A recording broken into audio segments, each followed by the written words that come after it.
At this time, our bands will begin playing our school songs.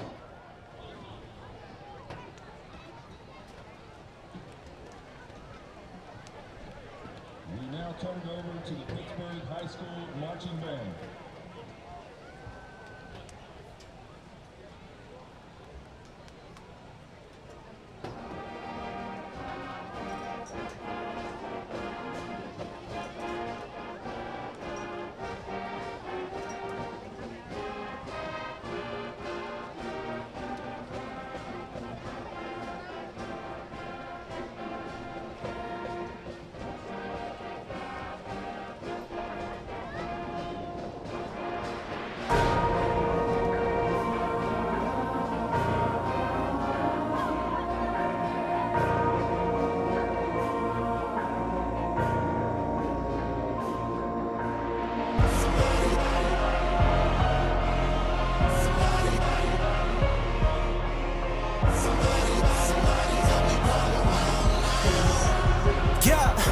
That's right, the champs are back, alive and well for all to see. Steady striving to be better, it's Kaizen tenacity. Daily grind and steady flying, that black flag mentality. Then again, what you expecting from the boys is from the G. Walk his path, built to last, it's our proven tendency that we always wanna follow with sincere integrity. Daily implementing, practicing our PRIDE.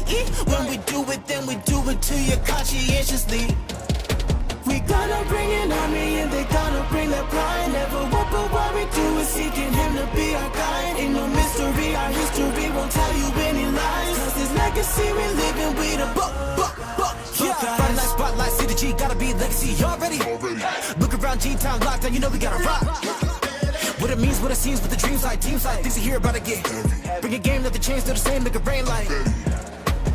We're not pulling punches, points will come in bunches. Take you down to Juicy's and we'll show you where our lunch is. Century of grinding, looking you'll be finding him, yeah we them, just in case you need reminding. We some ballaholics, explode like we atomic. We eatin' till we make the future metabolic. Ride until we die with Buckeye pride, it's a must. Endless love from above and God we trust. We gonna bring an army and they gonna bring the pride. Never what but what we do is seeking him to be our guide. Ain't no mystery, our history won't tell you any lies. Cause this legacy we living, we the Buckeyes.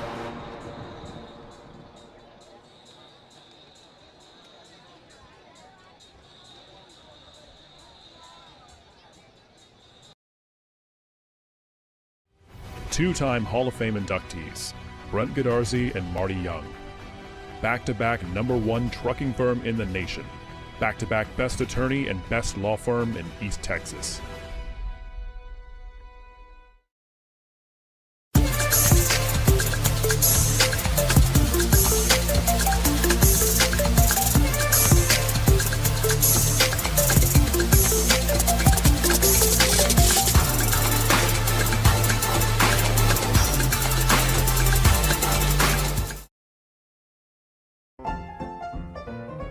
Since 1900, our customers have relied on and placed their trust in First National Bank of East Texas.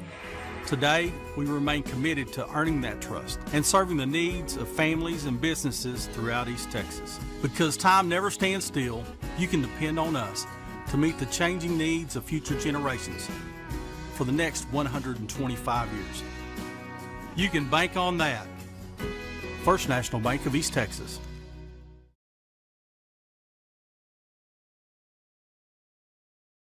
There's a real advantage to being a Gilmer National Bank customer. From the low fees on commercial loans and the hassle-free process and ease of local decisions. If you appreciate personal service and great savings rates, no matter what your age, come see us today in Gilmer or Longview, where the pace is a little slower and the smiles a little brighter. Because we want to hear you say, Gilmer National Bank, that's my bank. Gilmer National Bank, Equal Housing Lender, member FDIC.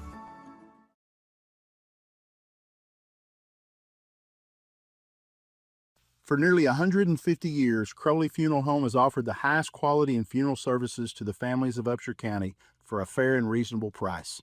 Led by Gilmer graduate Troy Murray, our staff stands ready at all times to tenderly guide your family in their time of need in all aspects of funeral planning, such as pre-need and at need, and all types of services from cremation and memorial services to traditional funerals with attention to every detail. At Crowley Funeral Home, we've been treating families as our own since 1883.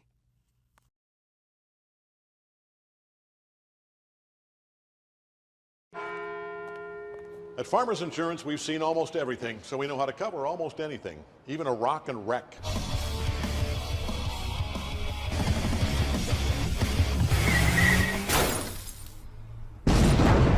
Yeah! He rocked and rolled right into it, but we covered it. At Farmers, we know a thing or two because we've seen a thing or two. We are farmers. Bum, bum, bum, bum, bum, bum.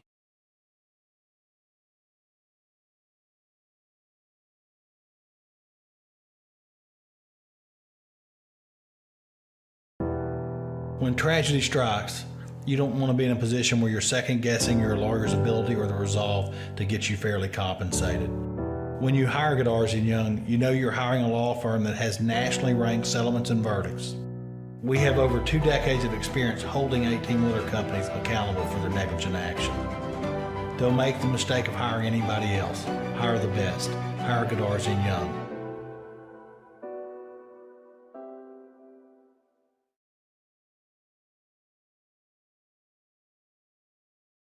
Chad Burkhalter and Gary Vestal are your Gilmer Edward Jones financial advisors. We're all about financial investments, but we also value the investments of time, patience, and encouragement our young athletes receive from their coaches, teachers, and mentors. That's why Chad and Gary are proud sponsors of our state champion Gilmer Buckeyes.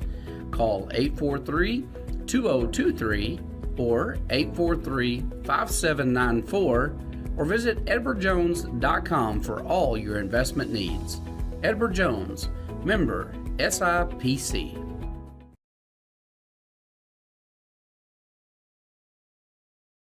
Banking the Texas way, with strength, trust, and hometown pride. Deposits that work harder, backed by neighbors who care. Your hometown bank is right here in Gilmer, Texas, 795 Highway 271 North. Texas Heritage National Bank, member FDIC.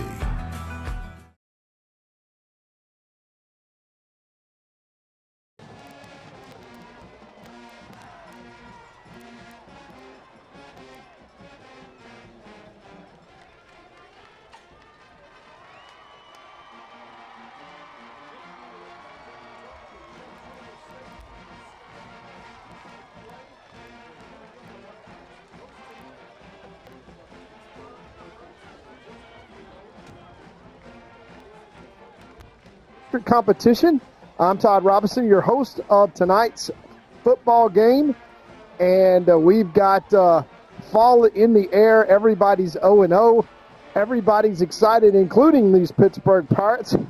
Coach John Huffstetter, who was here with the Gilmer program for 3 years, is now the head coach in Pittsburgh. He's got the Pirates believing at 4-1 as they come into district competition, losing an only game to Jefferson. The Buckeyes, of course, are 1-4, having played the SEC West schedule.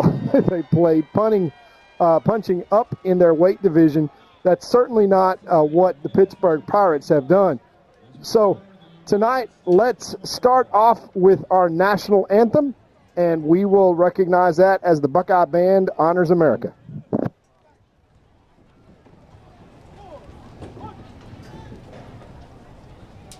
Tonight's presentation of colors will be led by the Air Force Junior ROTC from Gilmer High School. Presenting the U.S. flag, Oriel Santiago. Presenting the Texas flag, Ashton Nichols.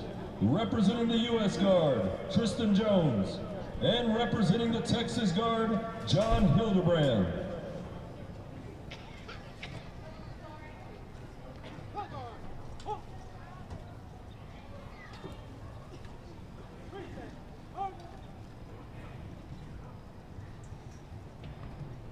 And now the Buckeye Band, under the direction of Mr. Eric Gray and Mr. Brandon Garman, with our national anthem.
And we return here to Jet Crater Stadium as the captains enter the field, and we will have the all-important coin toss. Looks like captains, we will call them out for the Pittsburgh Pirates.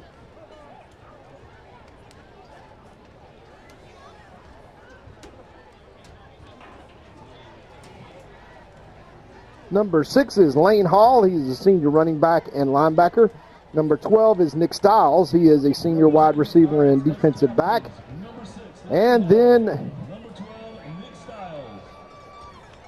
was it number 9? Number 9 is Toribio Willis, senior running back. For the Buckeyes, number 10 is Corbin Jones, senior. Number 35 for the Buckeyes, John Henry Gillo is a senior. Number 12 for the Buckeyes, Trace Haynes is a senior. And number 5, John Henry Gillo. All seniors for Pittsburgh, 18 seniors, 20 juniors, 9 sophomores, and 3 freshmen. Not quite as many as will play tonight as the Buckeyes. You have several guys going both ways for Pittsburgh that you'll see as the coin gets flipped. Pittsburgh will call the flip. And let's see. There's the flip of the coin. And it looks like Pittsburgh has won the toss. And they will defer to the second half. So the Buckeyes will take the football, exactly kind of what they wanted to have happen. And so the Buckeyes will have the ball first. They will defend the south end zone. And Pittsburgh, all in white tonight with the black helmets, will defend the north end zone as we start off, and the Buckeyes will head north with the ball, and that's exactly what they wanted to do. The Buckeyes had a great week of practice after the bye week. All the district teams in this district basically had a bye week.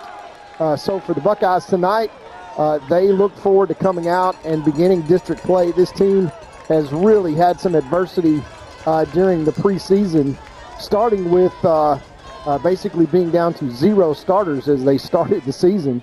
The starting center was injured in warm-ups during the Pine Tree game. The Buckeyes still managed to pull that out, and they have kind of put everything together with 15 or more guys out during the preseason. And what a schedule Coach Metzel there schedules, with mostly 4A Division I and or 5A teams. So the Buckeyes will receive. Back deep for the Buckeyes will be number 6, Tavion Horn, the young sophomore running back.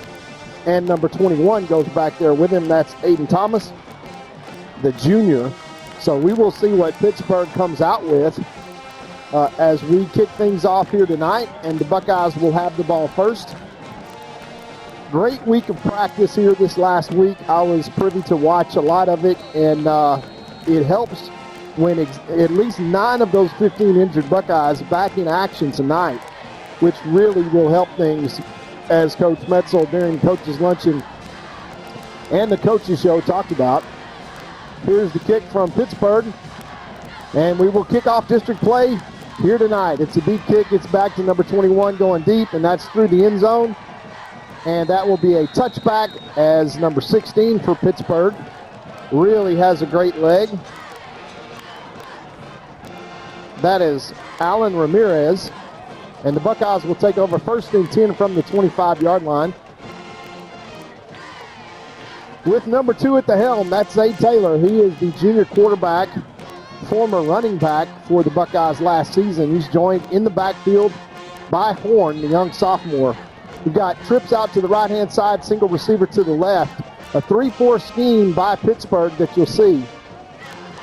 Here's the snap back to Zay. Zay drops back to pass. Looks like they're setting up a screen pass. And that is intercepted and dropped.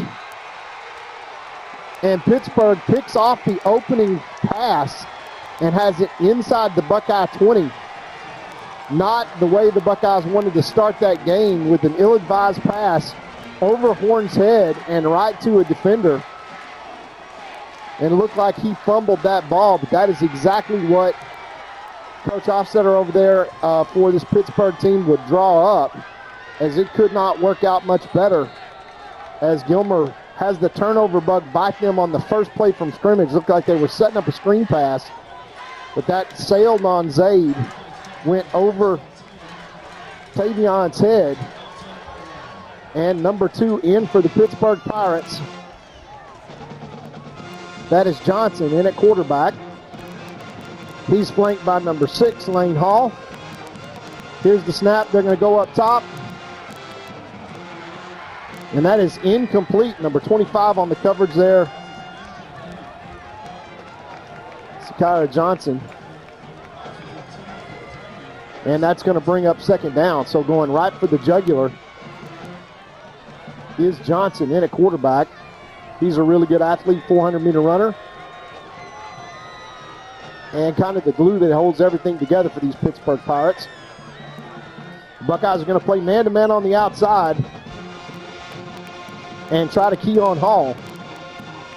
He goes in motion, leaving an empty backfield. They're going to go quarterback sneak right up the middle. They get nothing, as that is going to be shut down by big number 44 for the Gilmer Buckeyes. That's, of course, Davion King.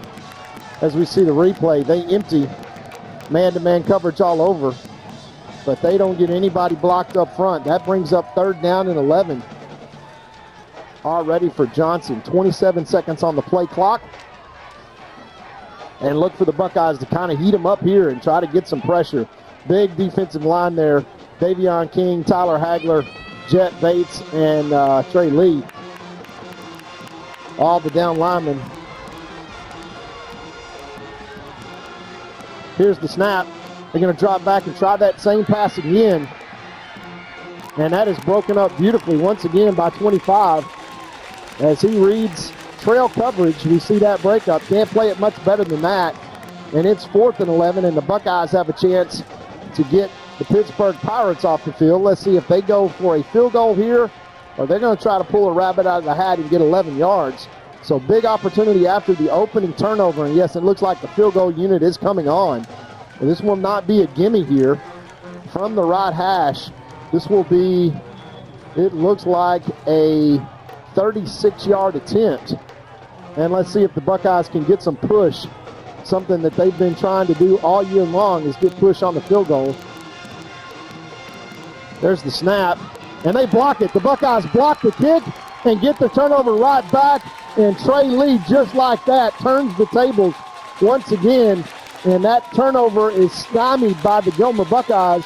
Comes straight through and blocks that straight down and gets on the kick. And the Buckeyes have the ball back. And after one play earlier on the first drive, which ended in an interception, the Black Flag defense stands up, holding Pittsburgh to -1 yards and a blocked field goal. And now the Buckeye offense back on the field with another opportunity here. See if they can get some things rolling. Trips out to the right, single receiver to the left, Horn to the right. And this is going to be straight up the middle with Zay Taylor. And he's got room around the left-hand side. He makes one man miss. Zay Taylor got a flag, but he's all the way down to the 30-yard line. We're going to see who that flag was against.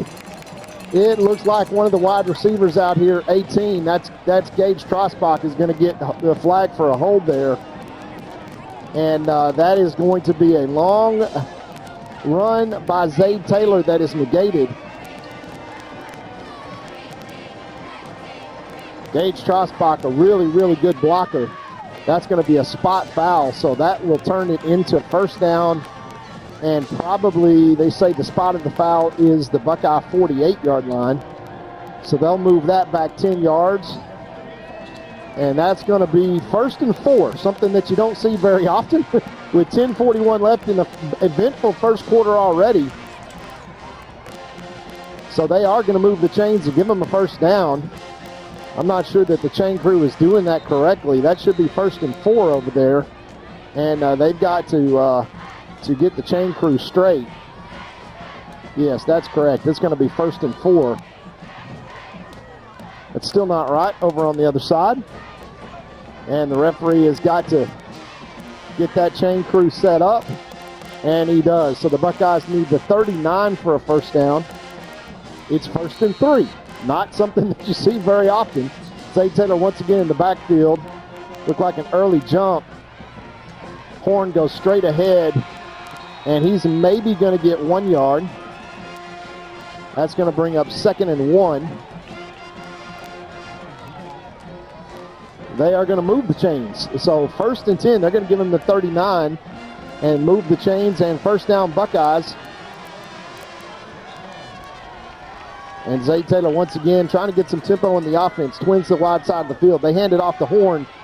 Horn hits it on the right-hand side, and he does not get where he's going.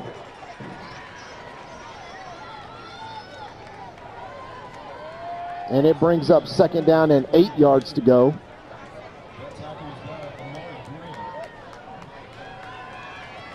As they check the wristbands on 2nd and 8. The Buckeyes need the 49 for first down. Horn still in the backfield, trips out to the right-hand side. Here comes a motion man to even up the formation to the field side. Zaid in the shotgun, takes the snap. He's going to keep this one around the right-hand side, and he's got room off the right-hand side up close to a first down. Wall of Buckeyes out front. And that is going to be a first down, looks like, or is it going to be 2nd and inches? Yeah, that's going to be a first down. First down Buckeyes. As they settle into this running game, and of course that holding call, otherwise Zay Taylor on that first run would have had about a 38-yard pickup. The Buckeyes knocking on the door of Pittsburg territory. 0-0 early in this first quarter. Trips out to the right-hand side. They're going to empty the formation and throw it out there quick. And Horn's got room as one man missed.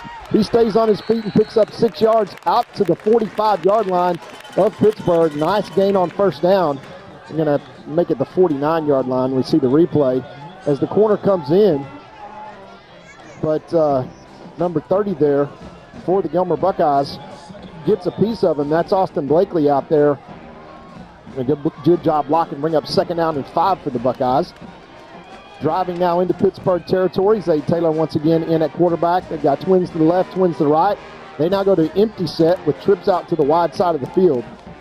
Zay Taylor takes the snap, drops back to pass. He goes deep to no one. That is a read to number 18, Trosbach. And he didn't exactly get the right read. And Zaid fortunately overthrows everybody, stops the clock, and brings up 3rd and 5, and maybe 4-down territory if the Buckeyes can get some positive momentum here.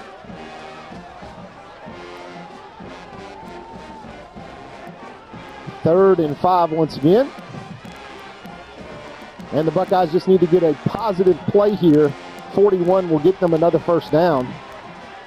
As here comes the snap, and a big hold there. Gets shut down really quickly. He looks like he will pick up 3 yards and bring up 4th down and 3. Now for the Buckeyes. So they have the ball at the Pittsburgh 43, 4th down and 2. They need the 41-yard line.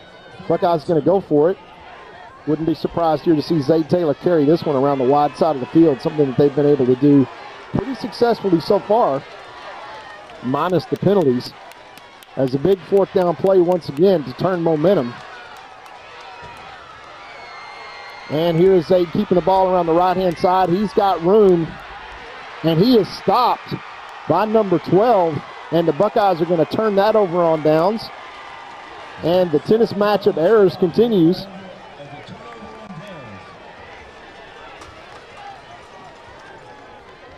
As we see the replay there, and number 12 making a good play.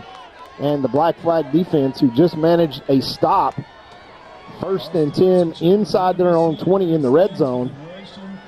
And the defense from Pittsburgh stands up and stops the Buckeyes on 4th and 2.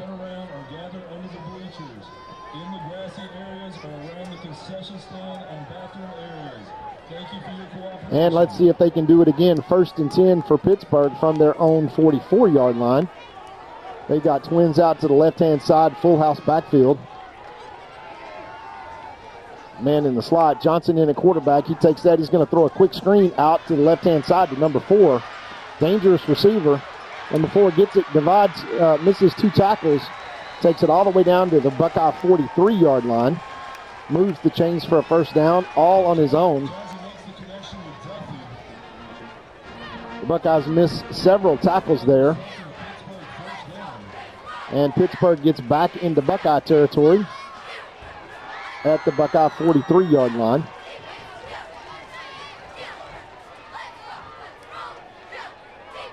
So the defensive tests continue as Johnson has the Pittsburgh Pirates in Buckeye territory here in the first quarter. 0-0 your score.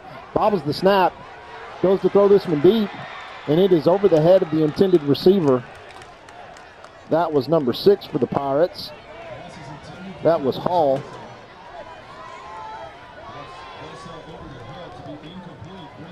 And that's 2nd and 10 now from the Buckeye 43-yard line. Trying to test that right side. Pittsburgh, for the 4th time tonight, goes deep, and 0 for 4 tonight. They have not completed one of the deep passes.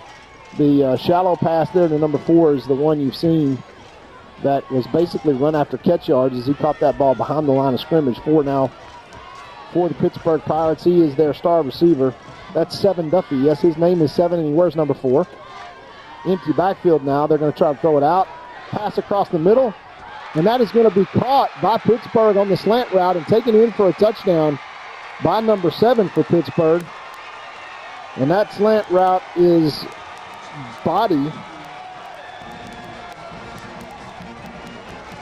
And the Buckeyes just lose coverage and don't get any help over the middle. It was like man-to-man coverage. Extra point left to come. As an early turnover by the Buckeyes in the first quarter, and then a stop. That is a 34-yard touchdown pass, 40 yards, from Johnson to Body. Extra point is up, and it is good. So 6-0 turns into 7-0 to start this game halfway through the first quarter. Buckeyes will get the ball for the 3rd time tonight when we come back. We'll be right back after these messages. Need an oil change? Try the new Buckeye Express Lube, 1 mile from Gilmer on Highway 300.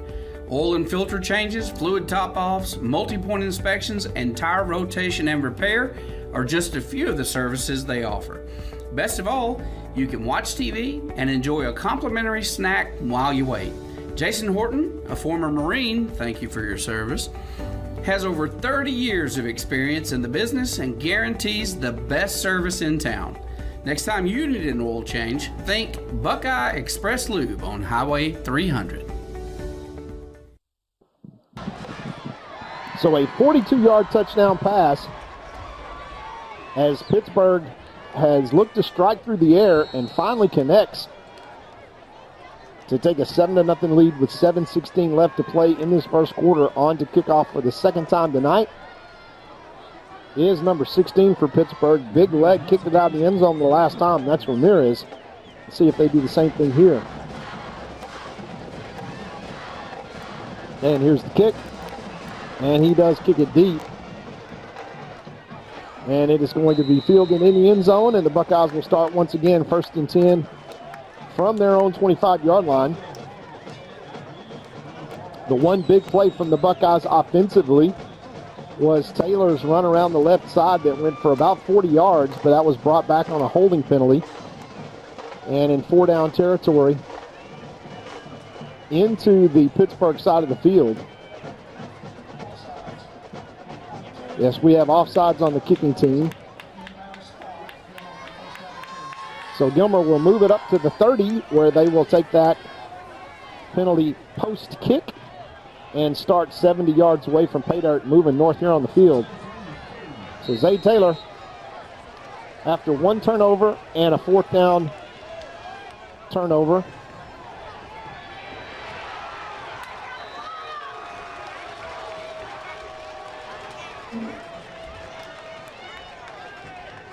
we're not at a good angle, but it looked like that was number 5 coming early there. Stop Tavion for no gain. So Horn there in the backfield. Bring up 2nd and 10. Taylor will drop back. And he rushes forward for about 4 yards, bring up 3rd down, and let's call it a long 5, maybe 6 yards for the Buckeyes. Trying to get some things going offensively. Pittsburgh likes to blitz the outside linebackers, especially on first down. Out of that 3-4 look, let's see what they do here.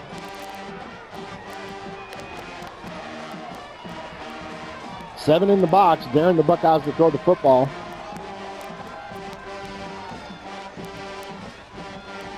And it's going to be a pass. Out and caught. Good catch by 18 Trosbach there, sure-handed sophomore. The bright future ahead, and he converts the first down. Moves the chains out to the 45. There's a nice, easy pitch and catch out there to Trosbach. Now trips over to the left-hand side. The Buckeyes trying to play fast. They get set up on the near hash. It's going to be a run. Once again, Horn's got room. He's got one man to beat. And he goes out of bounds, but not before he picks up another first down. Moving the chains once again as the Buckeyes storm into Pittsburgh territory. As Big Kamara just absolutely mauls his guy down 15 yards down the field. Number 5 with a tall order, looking at number 72 all night. First down Buckeyes inside the 45. Dropping back to pass once again. Trosbach's got it on a little screen. He once again moves the chains down inside the 35-yard line. Easy pitch and catch, taking what the defense gives them. As we've got twins out here, nice blocking job there by 23 for the Buckeyes. And Trosbach takes that one for a first down. Buckeyes knocking on the door of the red zone with 5:49 here left. Trying to even this score at 7 as the offense got a little momentum. Twins left, twins out to the right. Horn once again ducking behind a block, and he picks up about 4 yards on first down. Nice little run. Of course, Pittsburgh not as deep as the Buckeyes for sure in terms of guys playing both ways. So as the game wears on, that fatigue may become a factor as the Buckeye running game, when they've got numbers in the box, they're really going to use that big offensive line and lean on Pittsburgh. 2nd and 6 now, inside the 30. Once again, pitch out to number 21 for the Buckeyes. He gets about, let's call it 8 yards and probably enough for a first down as they will move the chains in the shadow of the red zone. And that is going to move the chains once again for the Buckeyes. That's a pass complete to number 21, Aiden Thomas, the junior. And the Buckeyes got a nice little sustained drive going here as they look to the sideline. Plenty of time left on the play clock. We're going to go twins left and twins to the right. Zay Taylor in the backfield. Thomas, the offset back now. Here's motion. Make it trips to the wide side of the field. That's going to be a handoff straight ahead. Good patient run there by Thomas. Inside the red zone as he gets down to about the 19-yard line. Picks up about 3 there on first down as that big offensive line just leans on Pittsburgh and moves some bodies.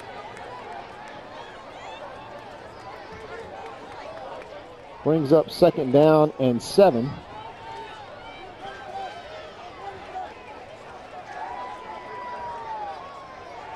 From the 19. So inside the red zone, there is a official penetration, and Ector comes in. One of the Buckeyes returning from injury. It's going to be a pass out to number 18, and Trosbach drops that one. That's going to bring up 3rd and 6. Went right through his hands. Number 30 checks into the game for the Buckeyes. That's Austin Blakely. The big 3rd down opportunity here. Pittsburgh trying to get the Buckeyes off the field and not give up points. Under 5 minutes to play here in the first quarter. Pittsburgh leads 7-0. Pistol formation now with Ector behind Zade Taylor. About 10 yards behind the line of scrimmage. That is an offside penalty. And Ector squirts through there to the 16-yard line, but that is going to be offsides as they try to, number 5 comes across early, tries to jump the snap.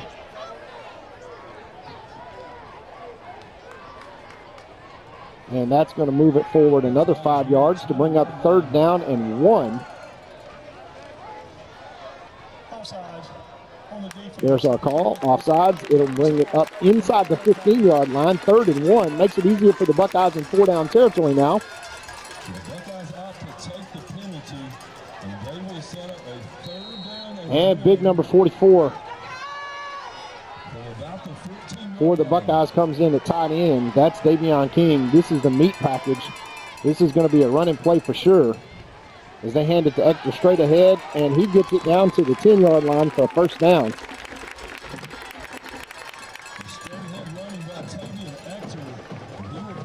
As we see the replay here.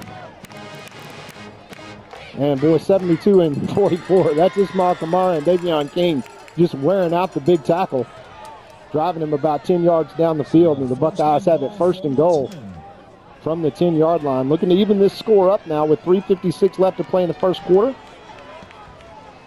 The Buckeyes stay with the beef package with Davion King in at tight end. Look for him to run over the left side here. There's the pass. Hits 17, Solomon Jackson in the hands and bounces off. And I think we have a flag down in the end zone. No, that is no flag. As we see the replay here, this is an RPO.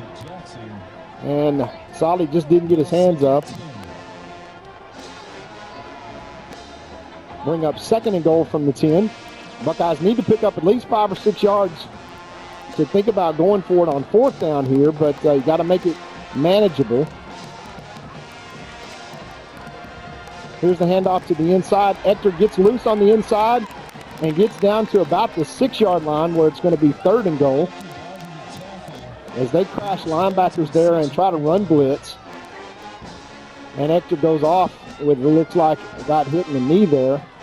And number 6, Horn, the big talented sophomore running back, highly touted and with multiple offers now from D1 universities. Texas Tech offered this last week. Just a young sophomore, and he keeps growing and keeps getting better and keeps improving. And there is lots to look forward to if you're a Buckeye fan. 3 minutes left.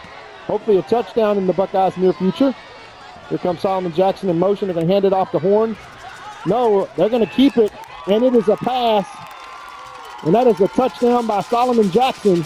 Nice play fake there by Zay Taylor to even things up as we watch the replay. He's going to fake that handoff. He's going to pull it. Solly Jackson opens up in the flat. He catches it. And that is a touchdown for the Buckeyes to bring things to 7-6 with the extra point left to come. 2:54. Nice 70-yard drive there for the Buckeyes in the air and on the ground as the Buckeye offense settles in behind Zay Taylor. And the Buckeyes even the score here with 2:54 left. So despite the early turnover, first play interception inside the red zone as the extra point is up, and it is good. And we've got a tie ball game. So with 2:54 left, it's 7-7, all evened up here as the Buckeyes will kick off to Pittsburgh to conclude this first quarter. We'll be right back after these messages.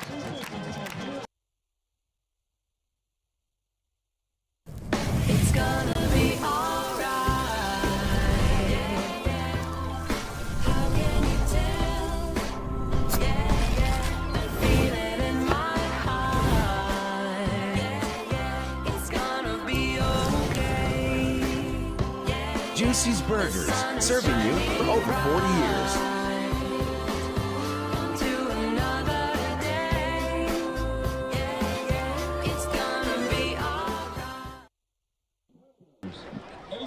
So back to Jeff Traylor Stadium as the Buckeyes tie the score here, 7-7 with Pittsburgh.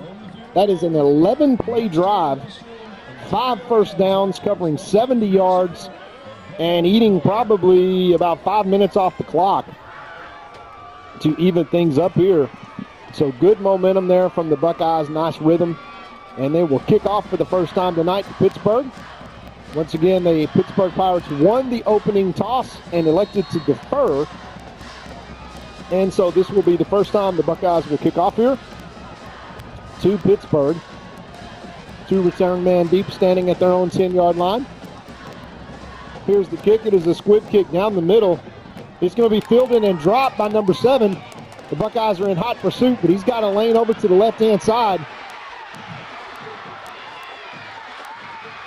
And it looks like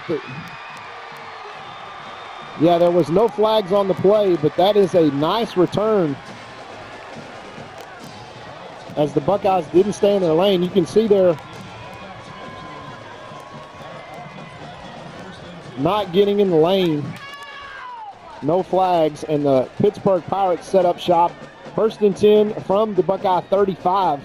As special teams through the preseason been a problem for the Buckeyes, and they certainly did not do a good job staying in their lanes there. I think got a little bit excited when they saw number 7 fumble the football, but he really gave time for his blockers to get a wall to the left-hand side, and he took advantage of that, and Pittsburgh right back in business in Buckeye territory. Johnson in at quarterback with Hall offset to the right, Twins to the right as well. Once again, they're going to go back to the exact same play and throw it deep. And that is the 5th time that they've tried that go route over to the left-hand side to number 12. And so far, they are over, as we've got a hurt player, as that's number 7. He laid out and looks like knocked the wind out of himself, and they will take an official timeout. That will be 2nd and 10 now for Pittsburgh, as the Buckeyes stay in man-to-man coverage. And there it was number 27 for the Buckeyes, Pinckney, who does a good job staying stride for stride with him. Brings up 2nd and 10 as Pittsburgh now will have Hall in an I backfield with a traditional fullback. Only 5 men in the box, and so he'll run him down for sure. And the Buckeyes have an opportunity to catch this one, and that is out of bounds. That's behind the line of scrimmage. That's thrown backwards. That's going to be spotted at the 43. That's going to be about about an 8-yard loss. And that is a huge mistake there by Johnson, the quarterback. You see the ball snapped at the 34. He avoids pressure by Trey Lee, throws it backwards, and where it goes out of bounds at the 43 is where the Pittsburgh Pirates are going to take the ball. 3rd down and 20 now, as that is a mistake by Pittsburgh and gives the Buckeyes an opportunity of the black flag to force potentially a punt here. This is way out of field goal range. This would be about a 56-yard field goal from where they are now. So the Buckeyes got to basically check and make sure that they tackle well, but let's see if they just don't go for everything here. Watch number 4. He is the go-to guy there, the young sophomore. That's 7 Duffy. His name is really 7. He wears number 4. Once again, they're going to drop back. Here comes pressure from the Buckeyes. They look for number 6, Hall. He catches that, and they're calling that a catch. Over the shoulder, the Buckeye staff thought that was out of bounds. We will see it on the replay, as that's a wheel route outside. Yeah, he does make the catch at about the 12-yard line and moves the chain. So the Buckeyes let Pittsburgh off the hook and put themselves right back where they were in the last possession. 1st and 10 from their own, looks like 18-yard line. So 3rd and 20 converted with the wheel route. Nice catch by Hall there. Twins out to the left-hand side, single receiver to the right. They're going to try to hand this forward. No, the quarterback's going to roll to the right-hand side, try to throw it deep, but he throws it out in the end zone as the Buckeyes got a little bit lost in coverage with eyes in the backfield, something that they will definitely have to work on in man-to-man coverage, as the Buckeyes thought that they had a quarterback sack, and the receiver slips out wide.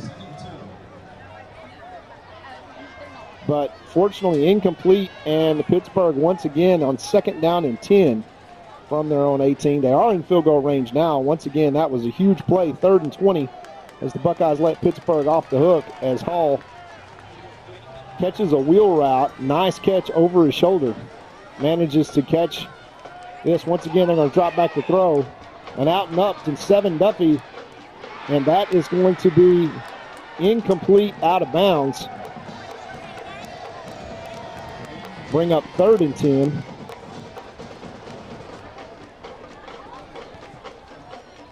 And that's coverage there by number 4, Amari Garrett. That's going to bring up 3rd and 10. And the Buckeyes once again got Pittsburgh in 3rd and long. Pittsburgh gone to the air probably more than they have all year. Really discouraged by that big defensive line the Buckeyes have up there. That's 54 Hagler, number 0 Trey Lee, 44 Davion King, and 5 Jet Bates. They're playing basically 4-1 coverage, playing man-to-man on the backside. Johnson now is the safety over the top. They're going to expect them to throw. And here comes quarterback pressure, and Jet Bates on the coverage and got him for a sack. Jet Bates with good speed. Brings up 4th down and 13 now. Hagler and Bates from that outside position they maintain outside leverage and just get out to the quarterback. Let's call it 4th and 13. Nice play there by Jet Bates. And with 1:40 left to play in this third quarter, 32 seconds on the play clock. Let's see what Pittsburgh does here. They've got the offense on the field, so the black flag going to get another opportunity to get Pittsburgh turned over on downs. So watch for trick plays and whatever is coming out of the kitchen sink for Pittsburgh. Twins to the right-hand side. They will take their chances with number 4. The Buckeyes are going to play zone coverage. Counting this as a passing down. Quarterback drops back. He's under pressure. They try to throw it in the middle, and that is an incomplete pass. Tried to float that, and the Buckeyes get off the field. 1:08 left to play in this first quarter. And the black flag for the second time in this first quarter stand up and turn over the Pittsburgh Pirates inside the Buckeye red zone. So 7-7 our score, as we've had an eventful first quarter here. As Zay Taylor and the Buckeyes come back on the field, heading back north. 11-play, let's call it 6 minutes and 13-second drive with 5 first downs, 70 yards on the last drive. They are now 78 yards away. Zay Taylor in the backfield by himself, going to drop back and is going to run this one. See if he can pick up a block. He does not. He loses a yard as Pittsburgh comes up and tackles really well. And that's going to bring up 2nd 11. And this will probably be the last play of the first quarter.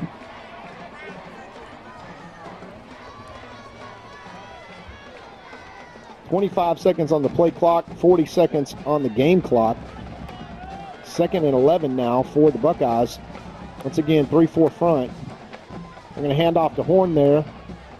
And he tucks in behind Ismail Kamara and gets maybe 2 yards, 3 yards. Going to bring up 3rd down and 8.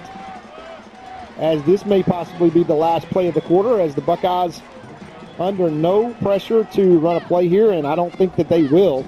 They will let the quarter expire and see what they can do here on 3rd down and 8 to go. They'll need the 31-yard line for a first down. 7-7 our score. We are all knotted up, and the Buckeyes with a big 3rd down opportunity when we come back to start this second quarter right after this. La Finca Mexican restaurant is my favorite restaurant in the world. An East Texas favorite for over 37 years. Everyone with any taste agrees La Finca has the best Mexican food in Texas. But I want to share some of my personal favorites with you that maybe you haven't tried yet. Dina and I both love the ribeye steaks at La Finca. Ribeye steak and a baked potato, you can't go wrong. And if you happen to be a hamburger connoisseur, La Finca has one of the biggest and best hamburgers in town. Absolutely fantastic. And finally, never, and I mean never, leave La Finca without having a slice of Olga's homemade carrot cake or tres leche cake. Trust me, it'll change your life forever.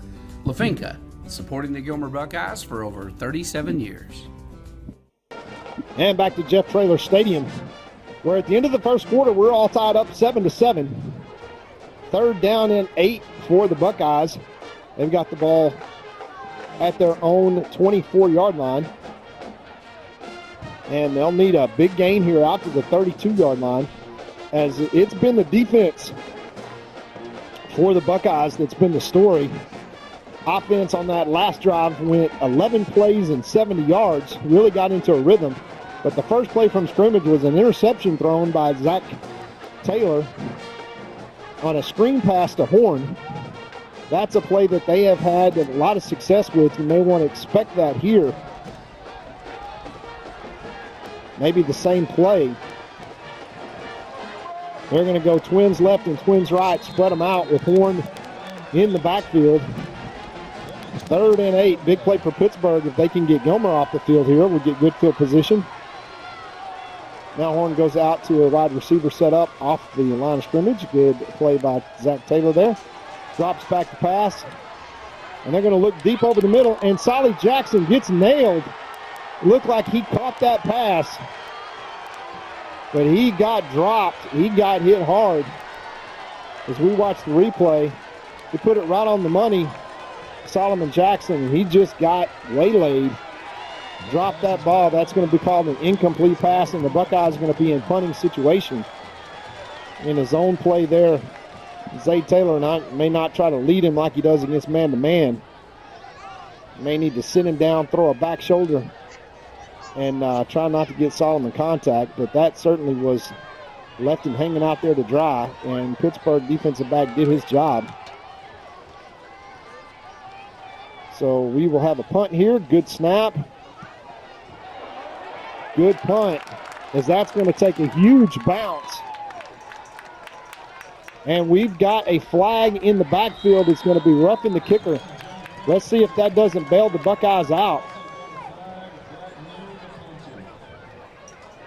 And as we look down at the referee, Gilmer's 21 plays, Pittsburgh 11. So the offense on that last drive, 8 first downs to 3 in favor of the Buckeyes.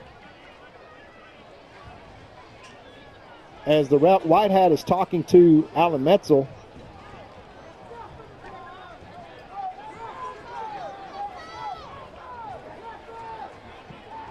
So the white hat throws a flag, and it's going to be declined.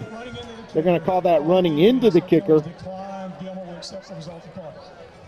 And that huge punt there is going to be accepted all the way back to the 24-yard line. So much for that, as that was a call that did not go the Buckeyes' way. Roughing the kicker would have given them automatic first down. 5-yard penalty. It was the white hat that actually threw the flag. Gave the explanation there to Coach Metzel. And instead, the Buckeyes will take the result of the punt, which was fantastic. That is about a 54-yard punt inside the 25-yard line. Pittsburgh's going to take over 1st and 10 from their own 23. And the black flag trying to do a number on Pittsburgh, get them to behind the chains. And that is where Pittsburgh's really played all night, lived and died by the pass. As the one touchdown that they had came on 3rd down and 12. And on 3rd and 20, they had another big chunk play. As they're going to hand this one off to 7 there, and he is dropped for a loss of about 5 yards. Well, that's number 0, Trey Lee, ate that alive, and once again, there's Pittsburgh behind the chains. We're going to call that 2nd and 15. As they tried that sweep around and had Trey Lee not gotten him, number 44, Davion King, was right there to clean it up. And wisely did not pile on. And 2nd and 10 now puts Pittsburgh where they've been all night to start this second quarter, behind the chains, inside their own 20 now. Johnson in at quarterback.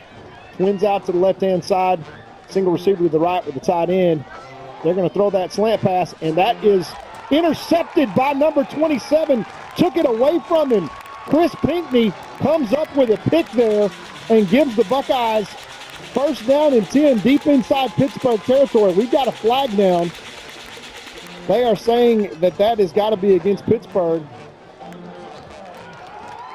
Yes, that stands up, and the Buckeyes return the favor with an interception of their own. Chris Pinckney in man-to-man coverage just takes the ball away from the receiver, and the Buckeye offense going to set up shop 1st and 10 from the 35-yard line of the Pittsburgh Pirates. So Pittsburgh was the beneficiary of an early turnover by the Buckeyes, first play from scrimmage, but their offense not able to capitalize on that. Returns the favor deep in their own territory. Chris Pinckney with the interception. And the Buckeye offense, which has dominated this first quarter, back on the field. Twins to the left, twins to the right. They're going to motion over to the right-hand side, to the wide side of the field. This is going to be a handoff up the middle. Horn's got space. He makes a move. Makes another move at the 5, down to the 15-yard line. From the 25 to the 15. Moves the chains for the Buckeyes.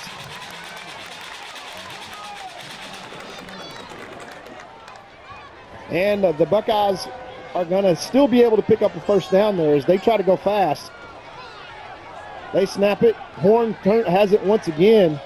He doesn't quite hit the hole. Yeah, that looked like some early movement, but no flags down. That's going to be a 2-3 yard pickup there on 1st down. It's going to be 2nd down and 7 as the Buckeyes deep in the red zone now can get a 1st down at the 5-yard line.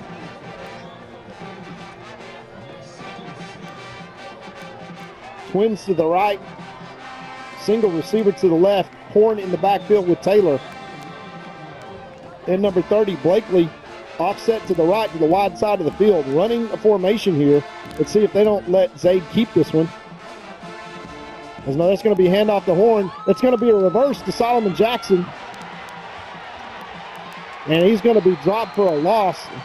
It looked like they had a face mask there, but 75, the big offensive tackle, read that one all the way.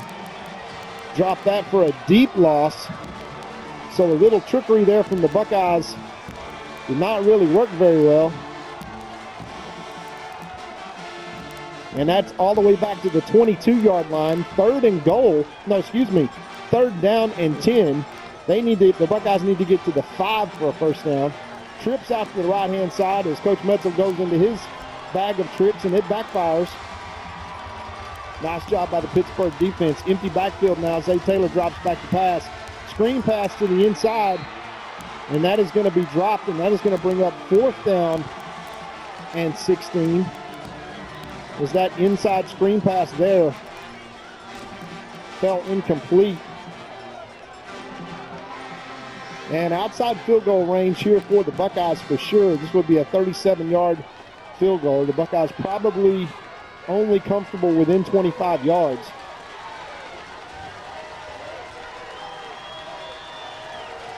And Pittsburgh once again with an opportunity to get the Buckeyes off the field here.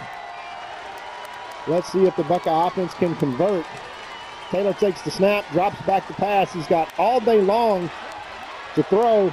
Runs around the right-hand side. We've got a penalty flag down. He throws that one deep, and it's intercepted at the goal line. But we've got a flag down.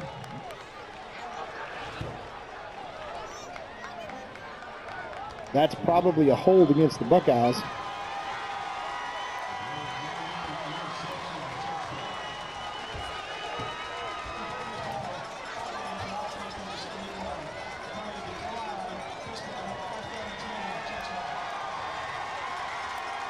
So they count the interception, second of the half for Zay Taylor, as he had everything around the left-hand side and just didn't look that direction. Tried to throw it deep in the end zone. All kinds of white jerseys there, and the black flag back on the field as we just have the tennis match of unforced errors on both sides here, as the black flag defense now has them 1st and 10 from the 20. Here's Johnson back in at quarterback. Going to try to hand it straight ahead to Hall. He gets nothing. Well, he gets 1 yard. Nice job by 44, Davion King there. It's going to bring up 2nd and 9. Once again, Pittsburgh behind the chains. Something that the Buckeye black flag defense has really forced all night long.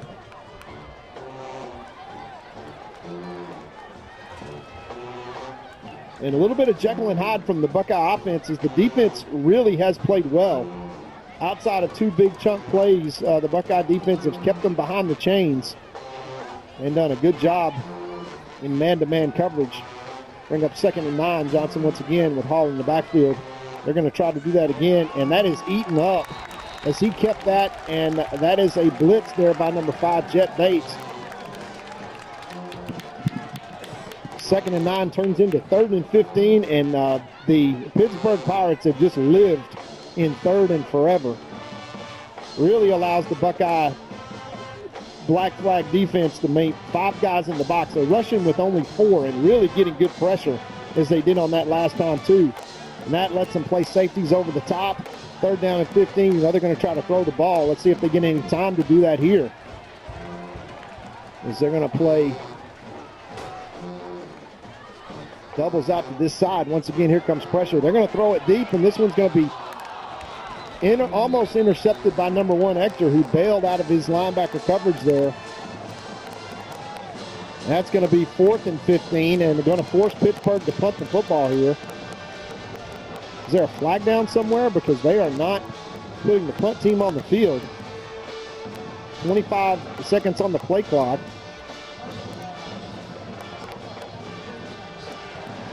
We have a personal foul against the Buckeyes. Unbelievable.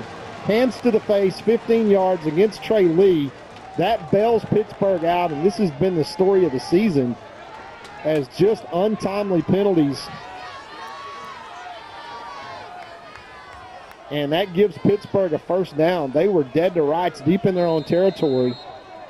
And a flag. I was wondering why Pittsburgh was just lording around there with the play clock running down. But Pittsburgh gets bailed out by the defense for the Buckeyes. 1st and 10 now once again at their own 30-yard line. Let's see if the Buckeyes can get them behind the chains again. It's going to be a quarterback keeper to that side, and he gets eaten alive as they blew that whistle dead. And number 0, Trey Lee, who was getting a little revenge for that last 15-yard penalty, gets there and drops him for a 7-8-yard loss as the Pittsburgh quarterback thought he got loose. They're going to call that only a 5-yard loss. That was generous because that was about a 7-yard loss. He was at the 21 when he ate that ball. So 2nd and long, it has been a recurring theme as that front four just wreaks havoc for the Buckeyes. Here's Johnson the shotgun once again. He's going to drop back. No time to throw. He gets hit over the middle. And that is incomplete to number 4, 7 Duffy. Yes, he wears number 4, and yes, his name is 7. I guess the senior there got number 7. Otherwise, maybe that's what Duffy would wear. But that was incomplete as he heard some footsteps and wanted no part of reaching out to catch that. 3rd down and 15. Deja vu all over again for the Black Flag defense. Let's see if they can do something here and not get called for a penalty and bail out the Pittsburgh Pirates. 17 seconds left on the play clock. Once again, 4-man rush has been extremely effective against Pittsburgh all night long. Kept them behind the chains. Let's see if they can get pressure here again. That's King, Trey Lee, Tyler Hagler, and Jet Bates. And Bates once again comes clean, and once again number 0 completely cleans up the mess. Trey Lee just living in the Pittsburgh backfield, as it was the illegal hands to the face by Trey Lee that gave him a 15-yard penalty as the Buckeyes managed to get pressure with only 4 guys and bring on the punt team here as they try to get everybody off the field. And Gilmer takes a timeout to try to get everybody off the field and calm down as Coach Metzel is having a conversation with the side judge. I'm not sure what about, but we'll take a timeout here and come right back after these messages.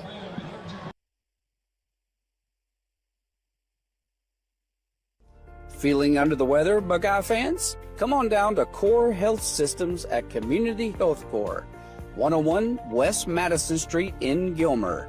No appointment needed. Our walk-in clinic is ready to get you back in the game. Call 903-843-5518 today. Your health is our priority. And back to Jeff Traylor Stadium, where we've got this wonderful new graphic where we can see all the information. 6:26 left here to play in this first half. 4th and 20 for Pittsburgh. They will punt it deep. Gage Trosbach will stand right in the middle of the Gilmer G at the 50-yard line. Try to field this punt and give the Buckeye offense great field position.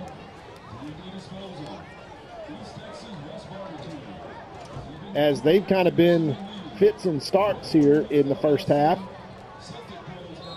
First drive was an interception on the first play. 2 turnovers on 4th down, and then a 70-yard drive is the scoring drive for the Buckeyes. Here's going to be the punt. They'll punt it from the right side. Gage Trosbach will holler, get away, and that is going to bounce down inside the Buckeye 35-yard line. A good punt, rugby style, and the Buckeye offense will come back on the field. 76 yards away with plenty of time, 6:13 left. The Buckeyes had a 5-minute and change 10-play drive in the first quarter. That was a scoring drive. They would love to do exactly that here and take a lead in at halftime.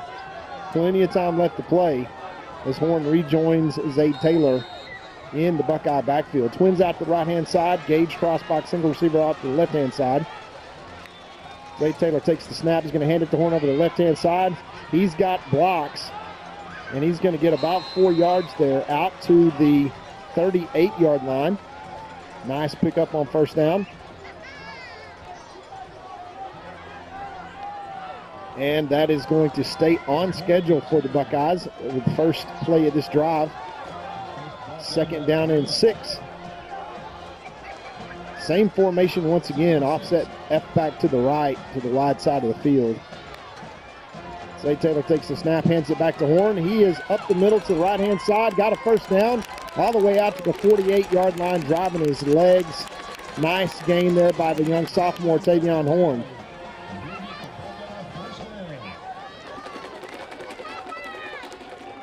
And that is moving the chains. 1st and 10 for the Buckeyes.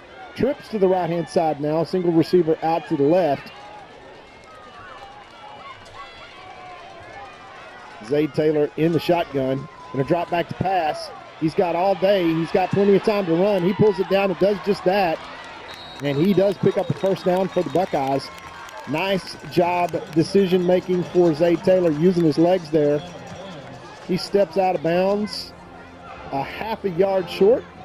We can't catch a break. If there is a call that is going to go a direction, it is just not gone our way. I don't think that's any bias. I just think we're just leaving some things short. But I'll take 2nd down and a half yard all day long and twice on Sunday. Bunch formation to the right and to the left in the twin set. Both of these formations invite screen pass. And we've got it out to the left-hand side with single coverage. And that's exactly where we'll go. Right to number 18, Gage Trosbach, and he picks up about 13.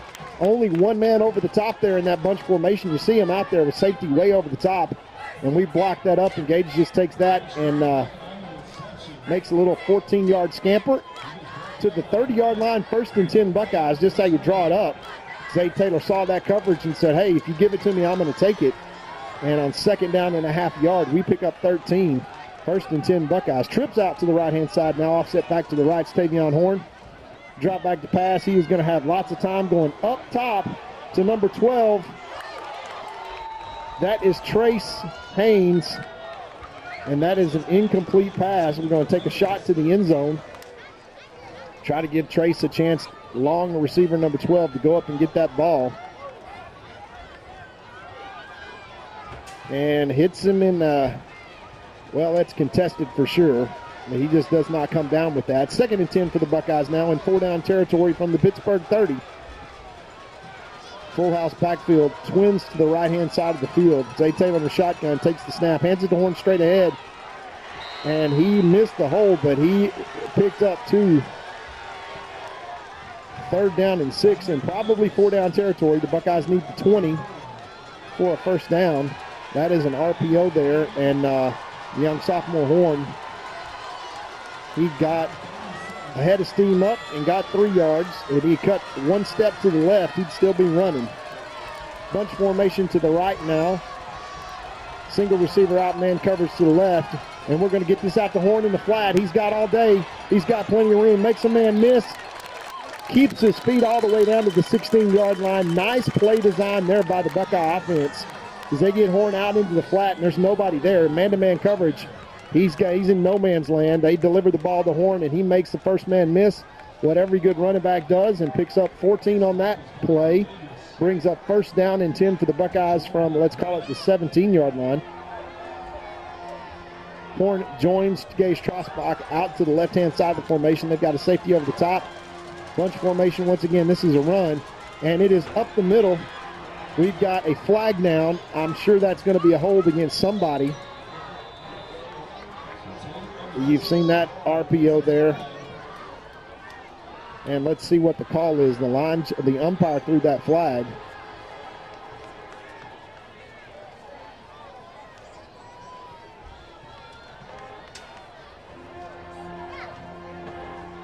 We still don't know what the call is.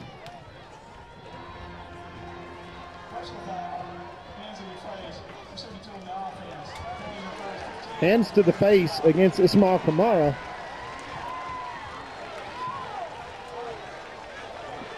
Yeah, you're 6'7". I don't know how you block straight ahead without hitting the guy in the shoulder pad that glanced up to his face, but that is a 15-yarder, and that one hurts.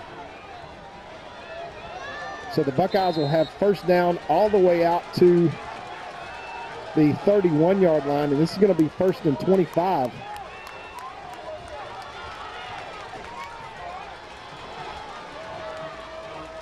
Twins to the right-hand side. Taylor in the backfield. Drops back to pass.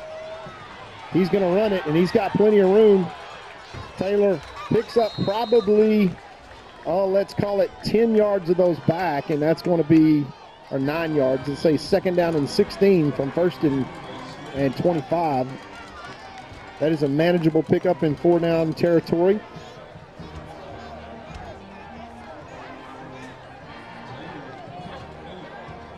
And with 2:58 left to play here in this first half, let's see if the Buckeyes can get down into at least scoring position. 2nd down and long here. Twins to the right-hand side. They empty the formation, and they're going to throw a little spot pass out to, looks like Trosbach catches that one. Down around the original line of scrimmage, and it is going to be 3rd down and 9 now for the Buckeyes. And once again, nice little pickup. That is Solomon Jackson, number 17, not number 18, Gage Trosbach. But a nice pitch and catch. Just chipping away at this 1st down and 25 penalty that's now down to 3rd down and 9. 4-down territory for the Buckeyes. They can pick up a 1st down at the Pittsburgh 7-yard line. Got to execute here. As they go into the tush-push formation, this is something that they will do pretty often. They are under center. We got an official timeout. How does the official call a timeout there? 2-minute. That's correct. That's correct. So 2-minute timeout as that clock's going to go back to 2 minutes, and the Buckeyes are going to have a 3rd and 9 when we come back.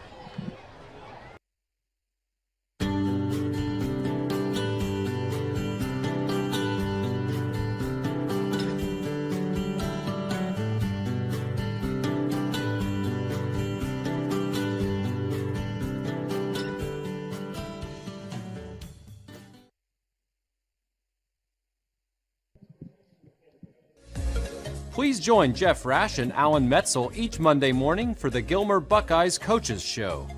Every week, Jeff and Alan discuss elements of the program, speak with special guests, give player updates, review key plays from the prior week, and give insights on the opponent for the current week. As a fan, this is your chance to go into the locker room and behind the scenes. To view the Coaches Show, go to GilmerBuckeyes.com and click on the Coaches Show button. Go Buckeyes! Back to the action with the 2-minute timeout. 3rd down and 9 in 4-down territory for the Buckeyes. They need the 7-yard line for a 1st down. Driving inside the red zone. A penalty there on Kamara for illegal hands to the face on 1st down turned a 1st and goal into a 1st and 25. And the Buckeye offense has chipped away at that and got it down in 4-down territory now to, let's call it, 3rd down and 9.